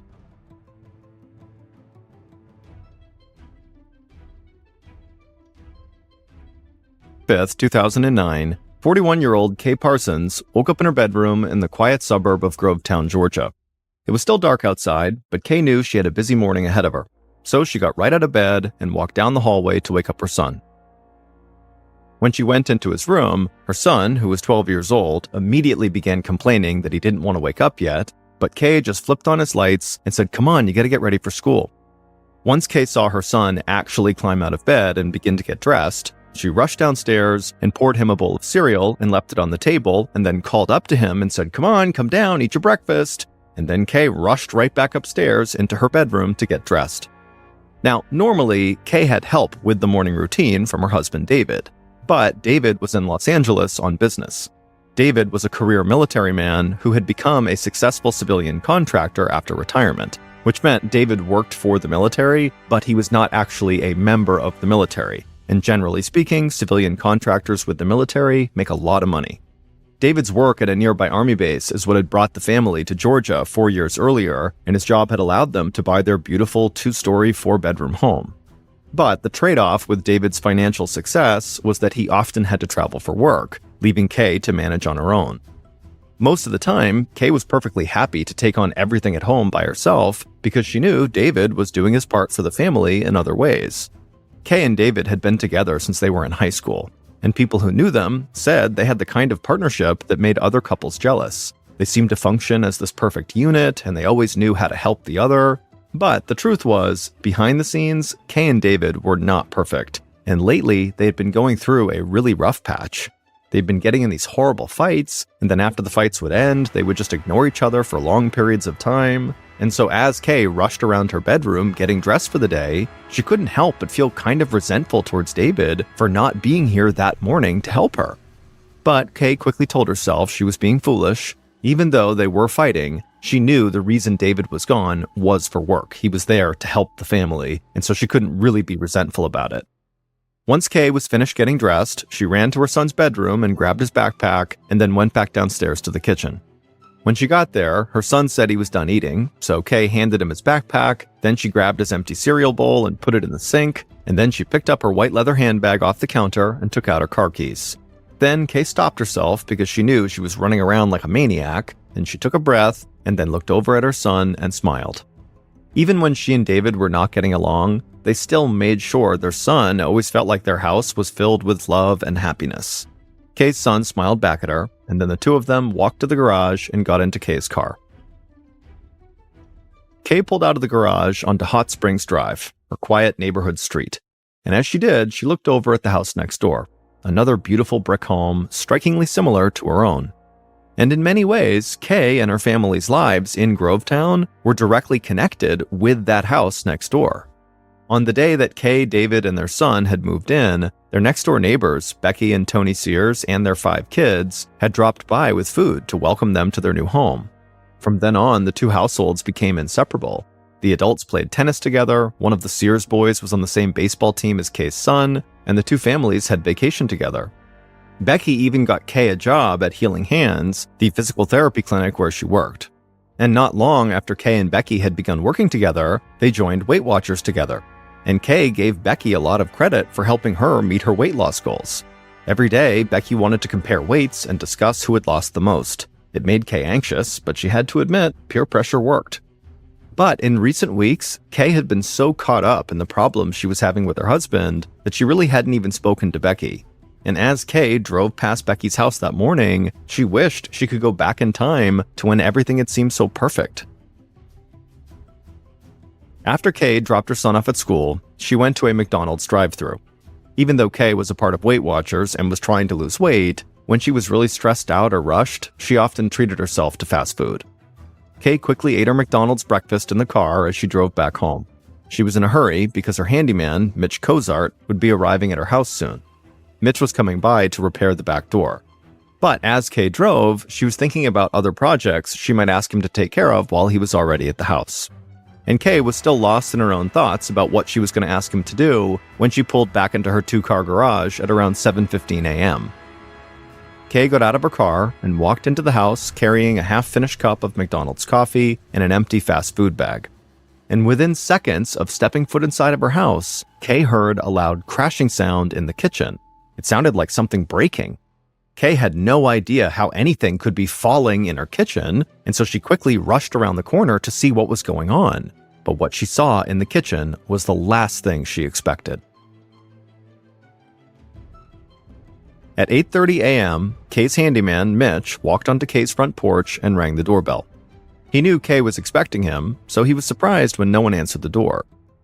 After a few moments, Mitch pulled out his flip phone and called Kay, but Kay didn't pick up. Mitch peeked in the windows of the home, but he couldn't see anyone inside the house, so he walked around to the back. He was there to fix the elegant French doors that were in the back of the house, and so he figured he could at least take a look at the job while he was waiting for Kay. But when Mitch came around the corner of the house and actually saw these French doors, he froze, because one of the panes of glass in the French doors was completely shattered and the French door was open. He called out for Kay from the outside, but no one answered. Mitch had seen enough cop shows to know that he did not want to go inside this house himself and potentially leave fingerprints or footprints, and so instead, Mitch grabbed his phone again and he called 911 to report what appeared to be a break-in. But as Mitch was talking to the 911 operator, he noticed this young man with black hair sitting on the other side of the road on this rock, just staring at Mitch. And then as soon as Mitch got off the phone, the young man with black hair called out to him. Mitch walked across the street towards him, and as he did, he could see the young man looked pretty shaken up. When Mitch finally reached the young man, he told Mitch his name was Michael Bowers, and he lived next door to Kay, and he was actually Kay's friend Becky's oldest son, who was from a previous marriage. Mitch asked Michael if he was okay, but Michael said no. He said he'd overheard Mitch's phone calls to 911, so he knew that Kay's house had been broken into, and he told Mitch that his own house had been broken into as well. He said the house was ransacked with drawers emptied onto the floor and the whole place was a mess. Michael said he had just called his mother at work to let her know. At this point, Mitch was very worried, and he told Michael to stay right where he was and to not go back inside of his house because whoever had broken in might still be there. Then Mitch went back across the street to his truck and he pulled out the gun he kept in the glove compartment just in case. Then he went back across the street and waited with Michael for the police to arrive.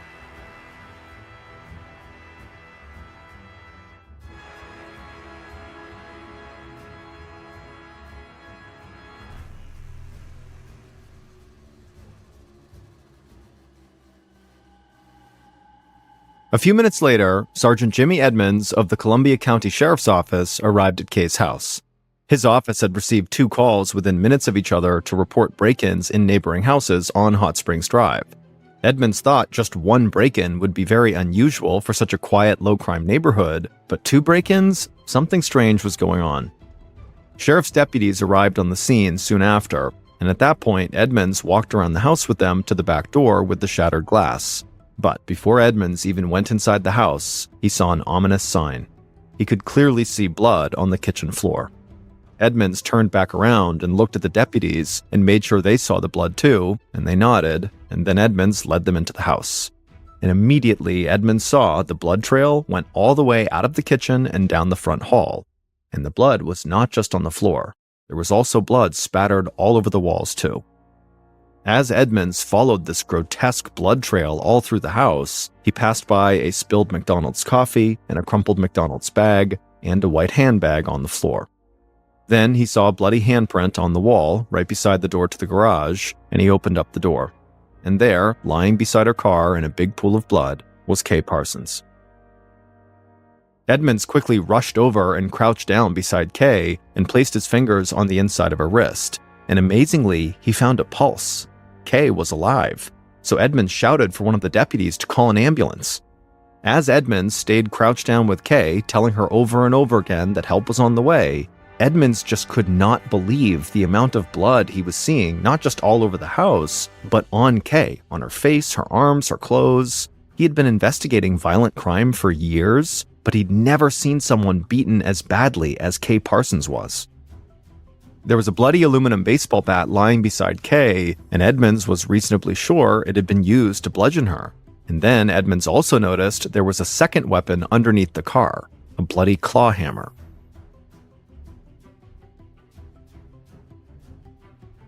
Seconds later, the ambulance finally arrived and Kay was rushed to the hospital.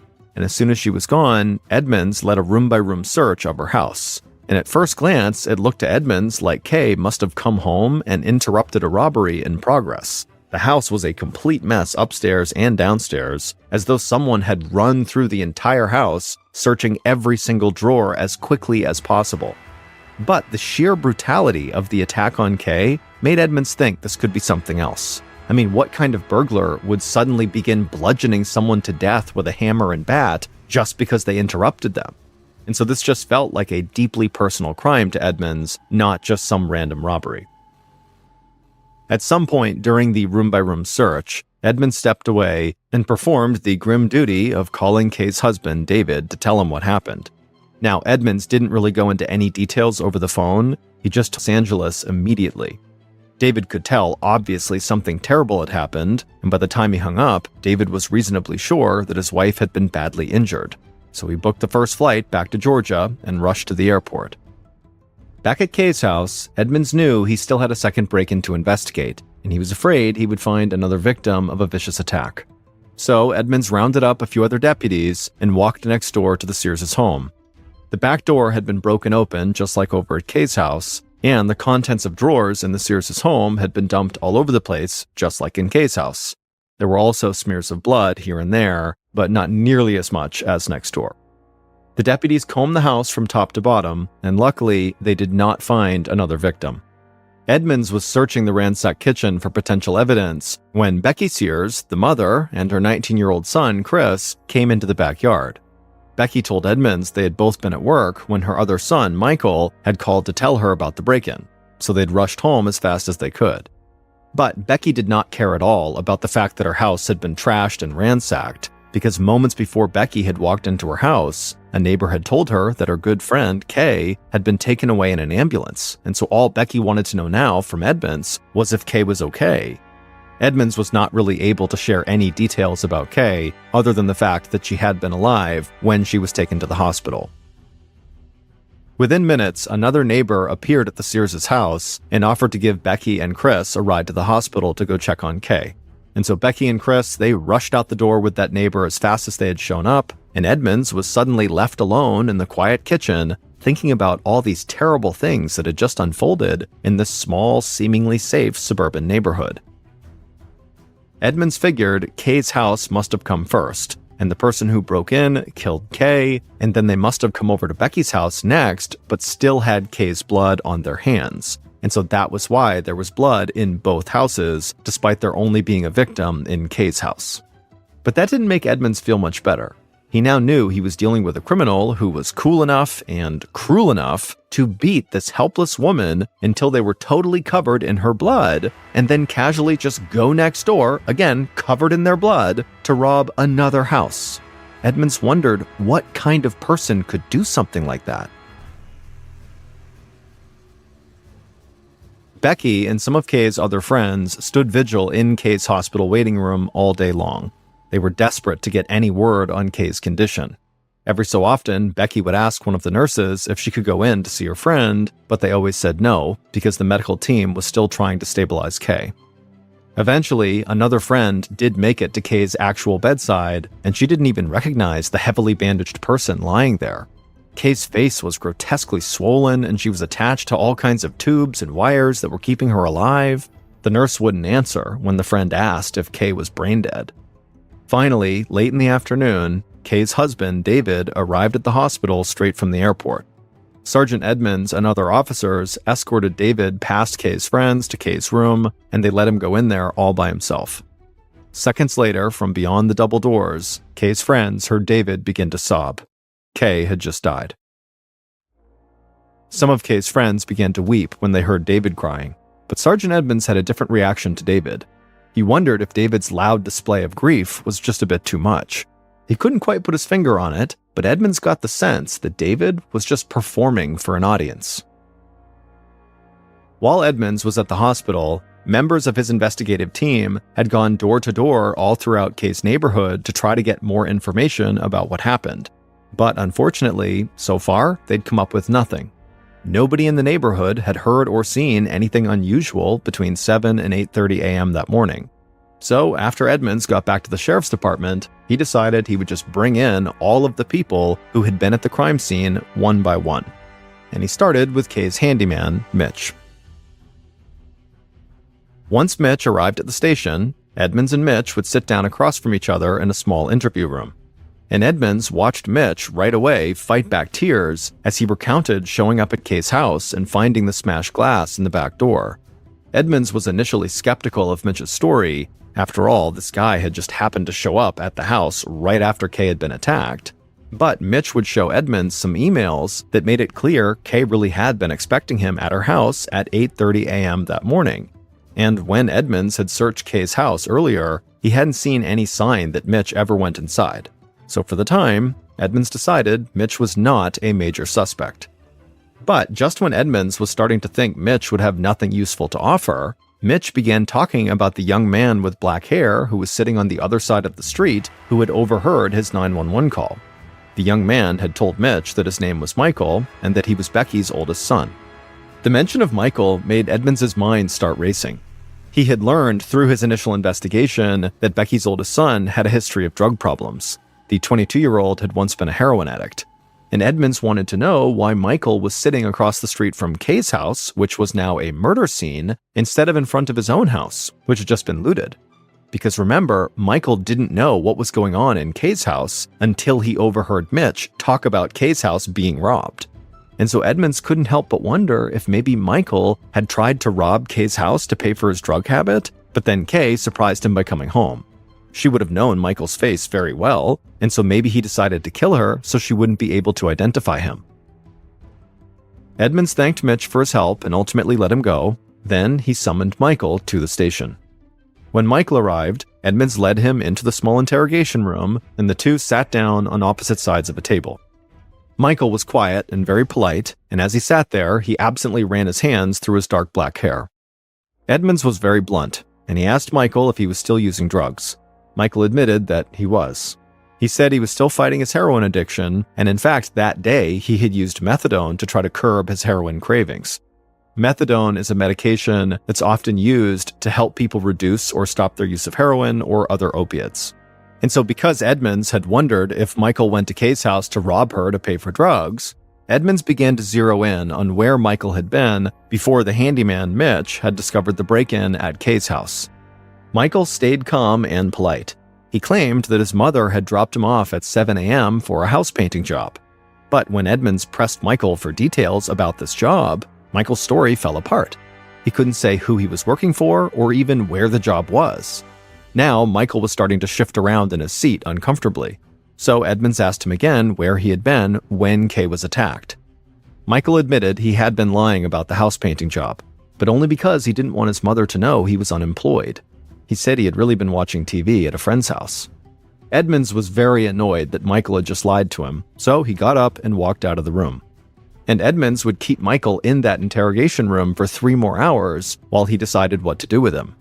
And in the end, Edmonds and his team, despite their suspicions, knew they really had no evidence linking Michael directly to this crime, so they couldn't just hold him indefinitely. But just before Edmonds was about to turn Michael loose, on a hunch, he asked Michael if he could look at the bottom of his sneakers. And when Michael showed him, Edmonds saw that wedged into one of the treads of one of his shoes was a gleaming shard of glass. When Edmonds asked Michael where the glass came from, Michael had no explanation. And so, as Michael walked out the door of the sheriff's office, he didn't know it, but he had just become Sergeant Edmonds' primary suspect. Not long after Michael left the sheriff's office, his 19-year-old brother, Chris, arrived for his interview. Chris was everything that Michael was not. He had a job, he had his own house, he had respectable friends, and he was so nervous when he sat down for his interview that Edmonds had to keep reassuring him that he was not actually in trouble yet.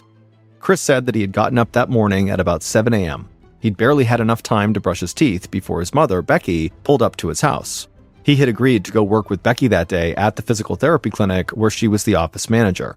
Chris was going to help out with several odd jobs around the building, but when his brother Michael had called about the break-in, Chris and his mom had left the clinic right away. Then, Edmonds got Chris talking about his brother Michael, and the conversation soon turned to Michael's drug habit. Chris confirmed that his brother was taking methadone again and struggling with his heroin addiction, and he was hanging with a very bad crowd. At this, Edmonds immediately grabbed a sheet of paper and a pen, and he asked Chris to tell him the names of the people Michael was spending his time with, who in theory might commit the kind of violent crime he was investigating. Chris looked at him and he said, "You might need a larger piece of paper."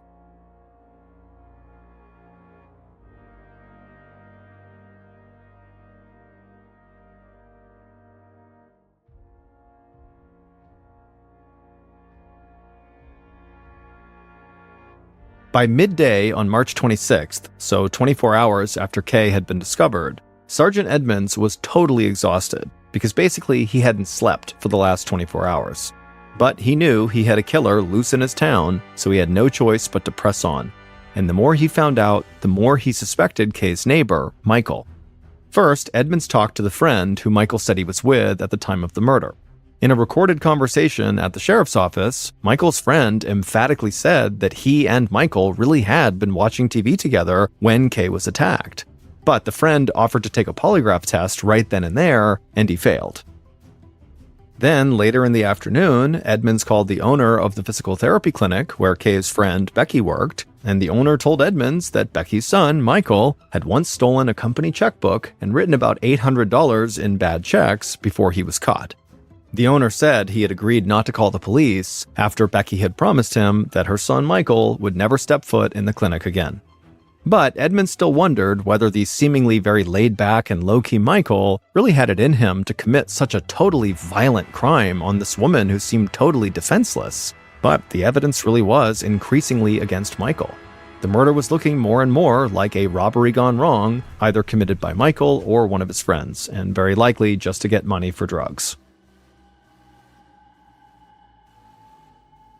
That evening, Michael and Chris's mother, Becky, was leaving work at the physical therapy clinic, and as she was walking down a dark walkway towards the parking lot, she thought she heard something in the bushes behind her. Becky turned around to see what the noise was, and she was totally startled to see a man wearing black clothes with a white baseball cap standing there in the bushes. Becky froze, and the man just started shouting at her that he wanted his money. Becky said she had no idea what he was talking about, but the man clearly was not playing around because he raised a gun and started waving it right in Becky's face. But Becky really didn't know anything about any money and so kept saying, I don't know. Finally, the man seemed to have enough and he lowered the gun from Becky's face to her left leg and he fired it right into her left shin. The bullet glanced off the bone and grazed Becky's right ankle. She felt a sharp pain rushing through both her legs and she collapsed to the ground. As Becky lay there stunned and bleeding, staring up, waiting to get shot again, the man actually lowered the gun and said next time he was going to shoot her right in the face. Then the man just turned and ran off into the darkness. Becky, who was totally in shock and had no idea what was going on, still managed to grab her phone in her pocket and she called 911. After an ambulance arrived and took Becky to the hospital, sheriff's deputies searched the nearby woods for the shooter. They didn't find him, but all of them assumed one thing. This attack was not random. This shooting had to be connected to the break-ins on Hot Springs Drive and to Kay's murder. Becky was resting comfortably in her hospital bed when Sergeant Edmonds arrived to speak with her. Becky seemed perfectly fine to talk about what happened, and she would give Sergeant Edmonds a very detailed account of her attack. But when Edmonds asked her if there was any way her son Michael could have had something to do with this shooting, she was very quick to reject it. Edmonds speculated to Becky that perhaps her son Michael owed the shooter drug money, so the shooter was taking it out on Michael's mother. But Becky would respond by saying no, her son used to owe people money, but he didn't anymore. He didn't have debts anywhere. Edmonds could see this line of questioning was likely going nowhere, because Becky, despite her situation, seemed to be very set on protecting her kids, which makes sense, even if her son was guilty, she's going to protect him. So Edmonds decided to try a new tactic.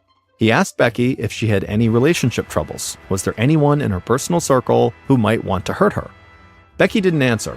She turned away from Edmonds and just kind of stared off into the distance. Then, without looking at him, she told him that she had a terrible secret that she had to get off her chest. Then, Becky told Edmonds she had cheated on her husband. She said her husband was a truck driver, which meant he was away a lot, and during his absences, she had turned to another man for comfort. But she insisted the affair was over and that she and her husband were working out their issues now. Edmonds had a lot more questions, but right at that moment, nurses began coming in and out of Becky's room to check on her. So for the time being, Edmonds just kind of let the topic slide without even finding out who this other man was who Becky had been romantically involved with. The next morning, March 27th, Edmonds was hoping that his third cup of coffee might finally wake him up. His investigation was only a few days in, but Edmonds had been going nonstop. Just then, Sergeant Edmonds' phone rang, and so he picked it up, and before he could even call out a greeting, the person who was calling him said they had information about Kay's murder all over town. Becky wanted both of them to leave their spouses so they could be together, but David was worried that he would lose custody of his son if he split from his wife. After the anonymous caller hung up, Edmonds desperately wanted to talk to Kay's husband, David, but he knew he would have to wait until after Kay's funeral, which was that afternoon. At Kay's funeral, David was surrounded by loving supporters who had no idea that he had been cheating on his murdered wife. But one of Kay's closest friends couldn't shake the feeling that David was acting strangely for a man at his wife's funeral. When she had given David a hug, he told her that he was sorry and that he never wanted this to happen. The friend didn't understand what that meant, but she didn't think it was the right time to ask. At the end of the service, David, Becky, and all of Kay's loved ones looked on with sorrowful expressions as 6 pallbearers carried Kay's casket out of the church. Then the pallbearers put the casket into a hearse for the trip to the cemetery. David walked with his son to a waiting car that would follow the hearse, but Sergeant Edmonds approached and stopped them. Edmonds took David by the arm and quietly told him that they needed to talk right away. He said he understood that the family was obviously grieving, but really this couldn't wait. Edmonds asked David to come to the station right after Kay was interred. That evening, David looked emotionally raw and weary when he sat down across from Edmonds in the small interrogation room at the sheriff's station. Edmonds then told David point blank that he was in serious trouble and that he would not be doing his son or his family any good if he lied right now to the police and ended up going to jail. David seemed to know what this was about, and he nodded in agreement. Then Edmonds asked him about the affair with Becky, and David definitely saw this coming because right away he just began confessing. David said his affair with Becky had started about 6 months earlier when she had flirted with him on the tennis court. They had been playing doubles against Becky's husband and Kay when Becky had made a bad shot.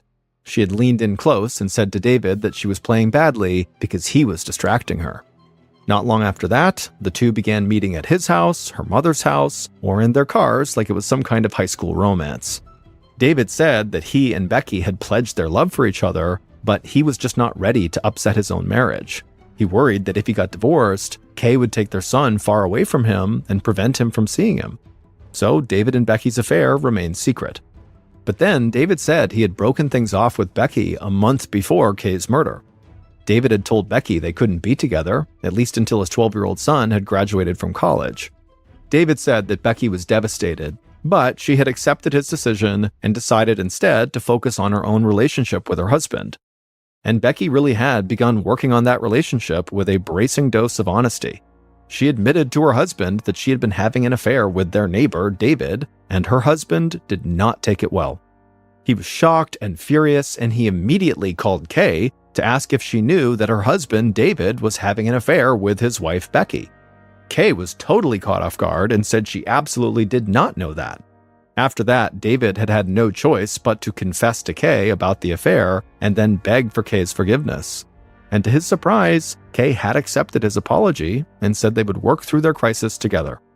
But Kay had said she would not have her family living next door to Becky any longer. She wanted to sell the house immediately. Kay had also quit her job where she and Becky worked together, and she vowed never to speak to her former friend again. David said he was done speaking to Becky too, and that he was ready to make a fresh start. When David finished talking, Edmonds just stared at him for a second, and then looked down at his notes. Edmonds had all of David's cell phone records, and he knew that David had continued talking to Becky after their supposed breakup, including a call that lasted nearly 2 hours on the night before Kay's murder. And when Edmonds brought this up to David, that clearly David had just lied to him about his real relationship with Becky, David's face turned beet red, but he pressed ahead again. He admitted he had spoken to Becky numerous times after the breakup, but it was just to see how she was holding up. But on the night before Kay's murder, when David was in Los Angeles on business, he admitted that long conversation he had had with Becky had turned sexual. And on that call, they had both admitted that they still had strong feelings for each other. Edmonds said that could explain the call David made the night before the murder, but David had also called Becky right around the time Kay was bludgeoned to death. So Edmonds wanted to know what that call was about. David said he had only talked to Becky on the morning of the murder because at the time he'd been worried about his wife. Kay hadn't picked up when he had called her, so kind of out of desperation, he had just called Becky to see if maybe she had heard anything about Kay. Edmonds didn't say anything back to David, but inside, he wondered if the real reason David had called right at that time was to find out if his wife had been murdered yet. David seemed to know exactly what Sergeant Edmonds was thinking, so David quickly denied having anything to do with Kay's death. He said the last thing he would ever want to do was take his son's mother away from him. Before David could say anything else, Edmonds cut him off and said, desperate people do desperate things. At this, David just kind of hunched over and fell silent. It was now dark outside, and the interview had gone on for 3.5 hours. Edmonds stood up, stretched, excused himself, and walked out of the room. Then, once he was outside the room, he watched from the other side of the one-way glass as David started to cry. And as he cried, all they could hear David saying to himself was, "Everyone is going to blame me." Edmonds knew David had been in Los Angeles at the time of Kay's murder. But after this meeting with David, he thought David could have been involved in some way. After all, David's wife was murdered, and the woman he'd been having an affair with was in the hospital from a gunshot wound. Later that evening, Edmonds was at his desk when he received a very strange call from an inmate at the county jail. The inmate said he knew who killed Kay Parsons. Edmonds asked why he should trust a guy who was in jail at the time when Kay had died, so how could he possibly know the truth? And the inmate just said Edmonds really needed to trust him because before he ended up in jail, Kay's killer had asked him to help with this murder. Edmonds was reasonably convinced that this guy had real information, but the inmate made it clear to Edmonds that he wanted to give him the information in person. So Edmonds hung up and he immediately headed to the jail. And Edmonds was waiting inside of an interview room when guards escorted in a middle-aged man dressed in pink jail sweats and flip-flops. The inmate did not hold anything back when he spoke to Edmonds, and by the time Edmonds left the county jail, he had multiple new leads to follow up on. And within days, those leads would pay off, and the police would finally figure out who had killed Kay.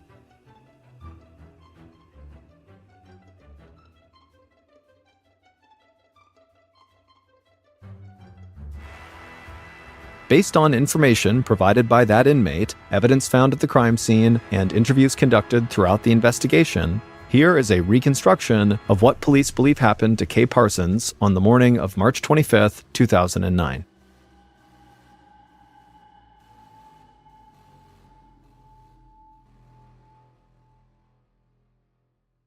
At around 7:15 a.m., the killer saw Kay's car driving down the street towards her house.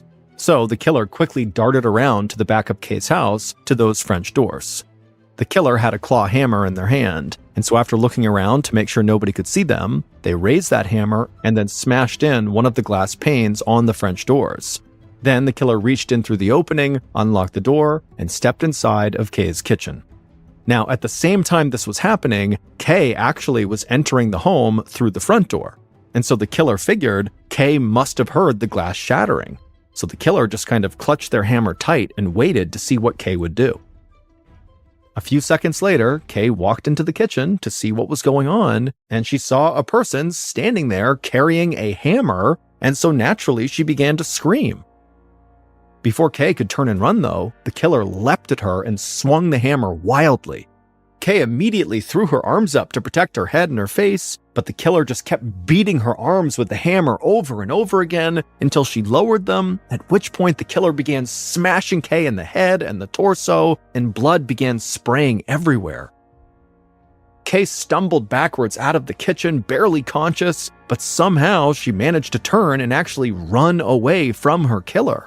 The killer was totally shocked that at this point Kay was still on her feet, and so for a second the killer just stood there watching as Kay kind of stumbled down the hallway. But when Kay actually reached the door that led into the garage, the killer kind of realized what they needed to do, and they chased after Kay. And so Kay, she gets that door open, and she manages to walk into the garage, but by this point, she had lost so much blood, she was so badly beaten that she just fell to the ground right by her parked car. The killer rushed into the garage after her, and then stood over Kay and raised the hammer, but the hammer was so slick from all the blood on it that when they tried to bring it down, it slipped out of their hand and slid under Kay's car. In a panic, the killer looked around the garage for another weapon to finish Kay off, and their eyes fell on the aluminum bat propped up against the wall. The killer lunged for the bat and then came back over to Kay, and they stood there bludgeoning her over and over and over again until she wasn't moving. The killer, the garage, and Kay were now all covered in blood, and the killer was reasonably sure that at this point, Kay was dead. They had no idea she actually still had a pulse. The killer dropped the bat and ran back into the house. They trashed every room inside, throwing things on the ground and doing whatever they could to make it look like this was a robbery. Then, feeling satisfied, the killer crept out through the open French door, stepping on broken glass as they left. Once they were outside, the killer glanced back and forth to make sure nobody had seen them. Then they ran right next door into Becky's house and ransacked that place too. But then, after they were done, instead of leaving, the killer stripped off their bloody clothes and found a fresh set of clothes in that house to change into, and then they grabbed their phone and called their mother. It would turn out Becky's heroin addict son, Michael, who everybody assumed was involved in some way with this murder, had nothing to do with it. Becky's other son, Chris, the so-called good son, he had been the one who murdered Kay. Chris had always been Becky's favorite child, and he would do anything to make his mom happy. Becky had told Chris things about her life that she would never tell her other son, Michael. So Chris was aware of the fact that his mom was having an affair with their neighbor, David, and that she believed David was actually still in love with her. And so Chris also came to believe that his neighbor, Kay, was actually standing in the way of his mother's happiness. In fact, Becky had even said to Chris that she wanted Kay dead. And all of this information began to come to light when Sergeant Edmonds met with the inmate who had called him.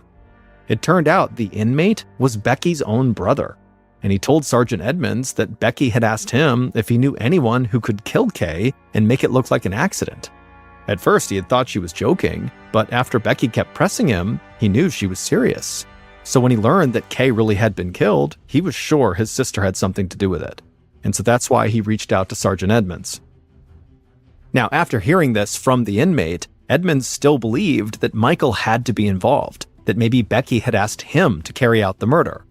But when Edmonds questioned Michael again, it was clear the young man had no idea about his mother's affair. So Edmonds went back to the hospital to meet with Becky, who was still recovering from her gunshot wounds. Edmonds interrogated Becky, and she finally cracked. She admitted that she had told her other son Chris all about the affair and about how much she hated Kay, but Becky didn't stop there.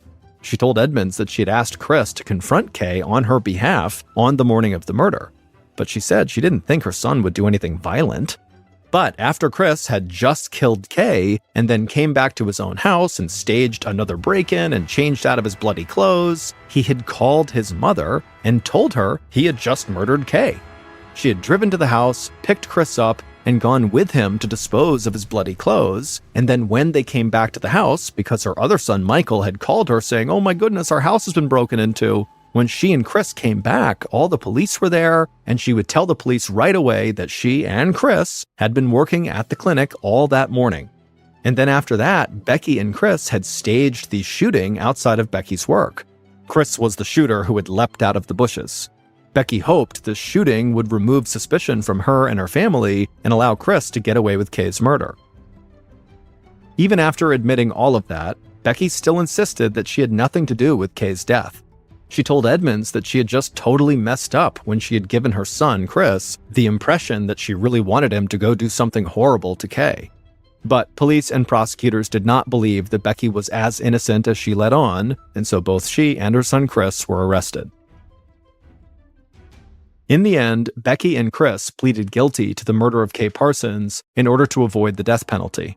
Both are now serving life sentences without the possibility of parole. 32-year-old Henry McCabe was living just outside of Minneapolis, Minnesota, with his wife Corrine and their 2 daughters. Henry was a Liberian immigrant who worked as an auditor for the Minnesota Department of Revenue. On September 6th, Henry's wife and his 2 kids head out to California to visit with some family, leaving Henry alone. Henry decides, you know what, I don't get a chance to go out very much because I'm working all the time, I got family, and so tonight I'm gonna cut loose. So he calls his 2 very close friends and they decide to go to a nightclub. They get to the nightclub and Henry very quickly starts drinking it, that was the gas station he wanted to go to, and in fact, I don't even want you to wait for me. I want you to drop me off, I will get whatever I want, and then I'll walk home. And his friends put up a bit of a fight, but ultimately they relented and they drove him to this gas station. They dropped him off, they watched him go inside, and they turned around and they left. At 2:28 in the morning, Henry's wife, Corrine, looked at her phone and she saw she had a missed call and a voicemail from Henry. She opens it up and she listens to it and she's horrified at what she hears. On the voicemail, Henry sounds incredibly distressed. He's yelling that he's been shot and it sounds like he's in pain. And then in the background, you hear this really intense growling sound. It's pretty easy to distinguish. And then Henry starts screaming about whatever is growling at him. And then Henry yells out, "Stop it," before the phone cuts out. The full 2-minute voicemail has never been released by police. This is what was made publicly available.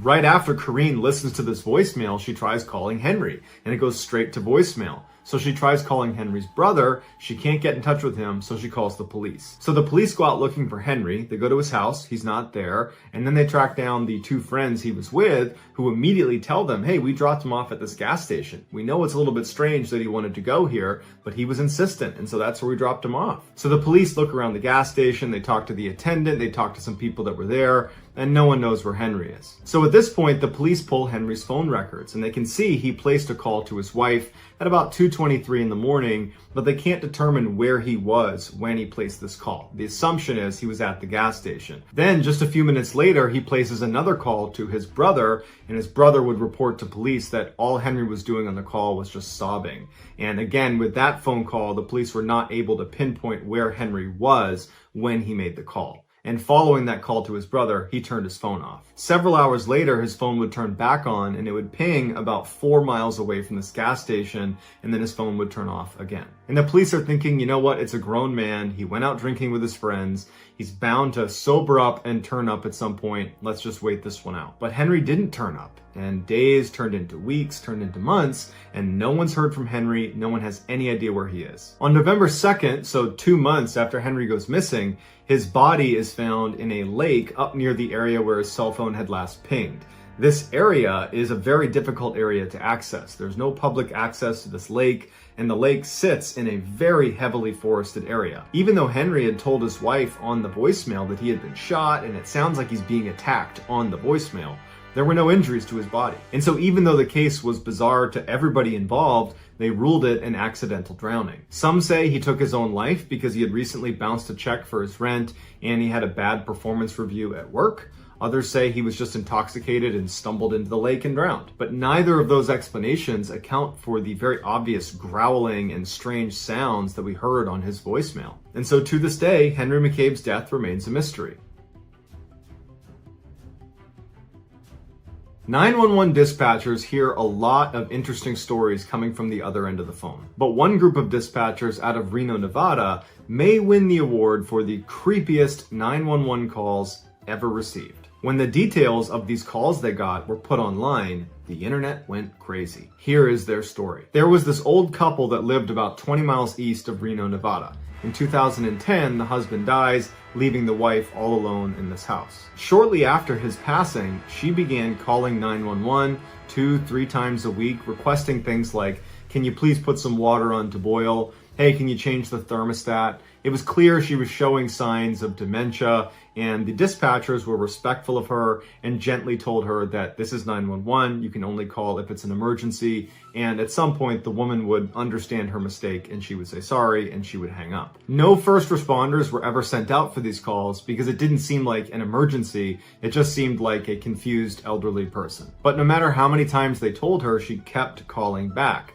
And eventually her calls took a turn. Instead of calling 911 to ask for help with mundane tasks around the house, she would call 911 believing she was talking directly to her deceased husband, John. The dispatcher would pick up and the woman would say, "John, where are you? John, John." By this time, the dispatchers had gotten so many calls from this woman, they would recognize her address coming through and they knew what to expect. They would answer the phone, they'd be respectful, and they would tell her, like they always did, "This is 911, you can't call here, you need to talk to your family." And again, they did not send a responding unit out to her because it just seemed like she was confused, not in any danger. But one day when she called, she sounded frantic and scared. "John, please come home, help me, I need help. John, come home." This time, they would send first responders out to the woman's house. When the responding unit arrives at her house just minutes after she had placed the 911 call, they go to the door and they're knocking and they're yelling for her and she's not coming to the door and it's all quiet in the house. The door is unlocked, so they open it up and they announce themselves. They walk inside and immediately they can tell the heat is not on because it's very, very cold inside the house. They look around the first floor and they can't find her, and there's no sign of a struggle or any obvious problems that could have happened inside of the house. So they go upstairs and they start searching all the rooms and no one's there until they get to the last room, and it's the bedroom. They go inside and there's an older woman who's lying on the bed and she's clearly deceased and has been for several hours because rigor mortis had already set in. The police are able to confirm that the woman who's lying on the bed is the same woman who owns the house and lives there. And at this point, they call back to dispatch and they tell them, "Hey, the woman that you claim made this 911 call, well, it can't have been her. Because based on rigor mortis, she was dead at the time that 911 call was made." But the dispatchers are like, "No way. We know what she sounds like. We speak to her multiple times a week. We have a whole protocol built when we see her address come across because we speak to her so often. That 911 call that you got that led you to that house where she was, that call was made by her." What they ultimately decide is the reason for this discrepancy is she didn't have rigor mortis. She was just stiff because it was really cold inside of her house, and that she had died in those couple of minutes between leaving the 911 call and when officers arrived. But in the back of everybody's minds, they're a little freaked out. A few days go by and another call is placed to 911 coming from that woman's home address. The dispatcher sees that and has to do a double take, like that's not possible. But they're thinking, okay, this could be a relative, it could be a friend, it could be anything. Picks up the phone and she's shocked when it's the same woman who is frantically yelling for John to come here, save me, help me, I need help. And the dispatcher, who's well aware of the history and well aware that this woman's supposed to be dead, stays calm, goes through the procedure, tries to get more information from this woman, but the call ends abruptly and there's no more information to be had. And so, not knowing what else to do, she asks a responding unit to go check this house out. The responding unit goes over to the property, they knock on the door, no one's inside, the door is actually still open, they go in, the house is empty, there's no one there, there's no one that could have made that call. At this point, dispatch is like, okay, this has got to be a prank. But the next day, same thing happens. Here comes a call from the dead woman's house. They pick it up and it's this distraught woman yelling for help, "I need my husband." And the dispatcher is trying to get more information, but they can't. And then the line cuts out. Once again, they have to send responders to this location because this woman has called 911 and is saying that she needs help. And once again, the officers get to the house and it's vacant. Just like when she was alive, these calls would persist multiple times a week. They continued even after her house was broken into and burned to the ground. There's not even a house anymore, and there are still calls coming through from that address to 911. Finally, the police get in touch with the phone company and they explain the situation, and the phone company looks at their records and they say, actually, her phone line was disconnected almost immediately after she was deceased. But they send responders to this location because this woman has called 911 and is saying that she needs help. And once again, the officers get to the house and it's vacant. Just like when she was alive, these calls would persist multiple times a week. They continued even after her house was broken into and burned to the ground. There's not even a house anymore, and there are still calls coming through from that address to 911. Finally, the police get in touch with the phone company, and they explain the situation, and the phone company looks at their records, and they say, actually, her phone line was disconnected almost immediately after she was deceased. But they tell police there's a chance that it might not have been disconnected properly at the site, and that could be a reason why it's still working. So they send a lineman to go check out the actual property to confirm her lines were disconnected properly and that no wires were getting crossed, and he said all of it checked out. Everything has been detached this whole time. The phone company thought perhaps there was a digital recording of her that got trapped in their system and was randomly bouncing to their call center. But the dispatchers would say, it doesn't sound like a recording that's playing the same every single time. It's always the same message. She's yelling for her husband to come save her. But the way she sounds is always different. It's a unique phone call every single time. So because there wasn't a definitive explanation for why this was happening, they had to treat each call like it was serious. And so multiple times a week for a year, they received these ghost calls and had to send out responding officers to check on her. Even though the house was gone and there was nothing there and there was never anyone there. It was just a vacant lot. And then finally, a year after this woman has died, the calls just abruptly stopped. And the police did not launch an investigation into what it was, because the reality is police need to prioritize things that are threats to people or places. And this really wasn't either of those things. It was just really bizarre. And so the official explanation for how a dead woman could be calling 911 from a non-existent phone line in a non-existent house for a year is, we don't know. The following stories all take place in the Twin Cities in Minnesota. On New Year's Eve 1980, 20-year-old Karen Potak was out at a bar with her friends celebrating, and at some point in the night, she slipped out because she didn't want to stay any later, and she began walking home. Now, she didn't have a jacket on, and it was very cold outside, and she's kind of stumbling through the streets, and a man sees her and pulls over and offers to give her a ride home. She's kind of intoxicated, and so she agrees to get in his car, and they drive off. A couple hours later, around 3 a.m., the police receive this phone call. Yes, please, this is an emergency. Please send a squad car to Pierce Butler Road, Malmberg Manufacturing Company Machine Shop. Please send an ambulance too. There's a girl hurt there. Can you tell me what happened to her? Just hurry. She's laying on the ground in the back by the railroad tracks by the engine room. Hurry. What's the address? I don't know. Who are you? Using this information from the caller, the police arrive in the back of that building and they find Karen Potak. She had been repeatedly bludgeoned over the head with a tire iron and then left for dead. Miraculously, she would survive, but because of her head injury, she forgot almost everything about that night, including the description of the guy who picked her up and who probably attacked her and who probably was the one who called police. So the police tried to interview some people in the area around where she was found, but it was a really deserted area and no one knew anything, and there was no physical evidence left at the scene, so the case went cold. Then, 5 months later, the police receive another phone call. Oh, you find me? I just stabbed somebody with an ice pick. I can't stop myself. I keep killing somebody. Hello?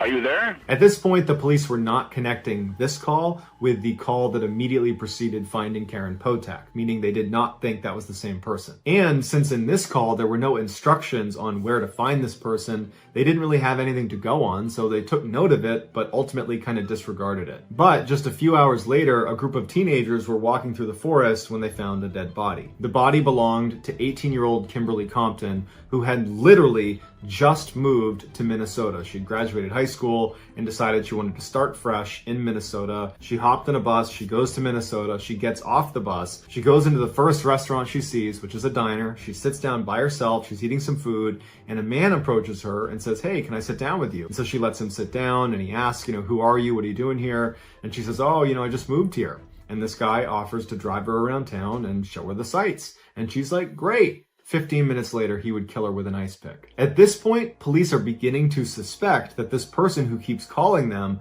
immediately before they're finding women that have been attacked might be the same person. And 2 days after Compton was killed, they get another call that confirms this. Don't talk, just listen.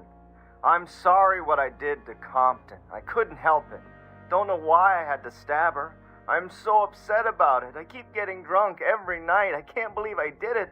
It's like a big dream. I can't think of being locked up. If I get locked up, I'll kill myself. I'd rather kill myself than get locked up. I'll try not to kill anybody else. From this point forward, they referred to this caller as the weepy-voiced killer. And even though they had his voice recorded, they didn't have any physical evidence because he didn't leave any at the scene with Compton either, so they didn't have much to go on. The police would go to the diner and they would talk to the staff that was there and they would give a general description of the weepy-voiced killer, but it wasn't enough to pinpoint a suspect. So once again, this case went cold too. 6 months later, the police received yet another call. Please don't talk, just listen. I'm sorry I killed that girl. I stabbed her 40 times. Kimberly Compton was the first one over in St. Paul. I don't know what's the matter with me. I'm sick. I think I'm gonna kill myself, I think. Where are you? I'm just going to. If somebody dies with a red shirt on, it's me. I've killed more people. I'll never make it to heaven. Calm down. A day later, they find the body of 40-year-old Barbara Simons floating in the Mississippi River, tucked up against some brush. The night before, Barbara had been out at a bar and she had offered a cigarette to a man she hadn't met before. They began flirting and kind of hit it off, and at one point they were going to leave together, and before they left, Barbara turns to one of the waitresses and kind of jokingly says, "Boy, I hope he's nice because I'm leaving with him." And the waitress, for whatever reason, had a really bad feeling about it and made a point of getting a really good look at the man she was leaving with. And that man, of course, would turn out to be the weepy-voiced killer, and as soon as he and Barbara left the bar, he would stab her to death and throw her in the Mississippi River. After the police began investigating this, they came to the bar and they interviewed that waitress. And she said, "I got a really good look at this guy." And so the police show her 100 different mugshots of previously convicted felons in the area. And she immediately identifies 38-year-old Paul Stefani and says, "That's the guy." Paul had been convicted for aggravated assault, and he also had a history of mental illness. Paul is immediately put under surveillance, but within 24 hours, he manages to ditch his tail and goes straight into downtown Minneapolis, where he picks up 19-year-old street worker Denise Williams. Paul took her down a dark alleyway and she kind of sensed something was wrong. And so she grabbed a glass bottle that was sitting on the floor of the car. And when he went to attack her, she managed to hit him in the head and cut his face really, really badly. And she managed to protect herself enough that she could get out of the car and run away and save her own life. And a neighbor saw her running out of the car and kind of saw the whole exchange, didn't like how it looked, so they called 911. When police showed up, Paul was long gone. That same night, police get another call from the weepy-voiced killer. This one's a little bit different. He's actually asking for help for himself. Need an ambulance? Where? 1505 Westminster? 1505 Yes. Westminster, what's the problem? I'm all cut up. I got beat up. What's your apartment number? 208. I'm bleeding. 208, where are you bleeding from? From my arm, my face, my head. Now, by the time this call is being made, the audio recordings of his previous phone calls had been made public. They were aired on radio shows, on TV, people had heard his voice, and it's fairly distinctive, and the dispatcher recognized his voice and told police, "There's a chance the weepy-voiced killer just called us." So an ambulance comes and picks up Paul Stefani and brings him to the hospital, and when he's sitting in his hospital bed, police walk in and they apprehend him. He pled not guilty, and prosecutors did not actually have that much evidence connecting him to each of these attacks. They had these audio recordings, but that was about it. And so ultimately he got 58 years in prison, not a life sentence. But considering his age, it wound up functioning like a life sentence. 12 years into that sentence, he was diagnosed with terminal cancer and was told he only had a year to live.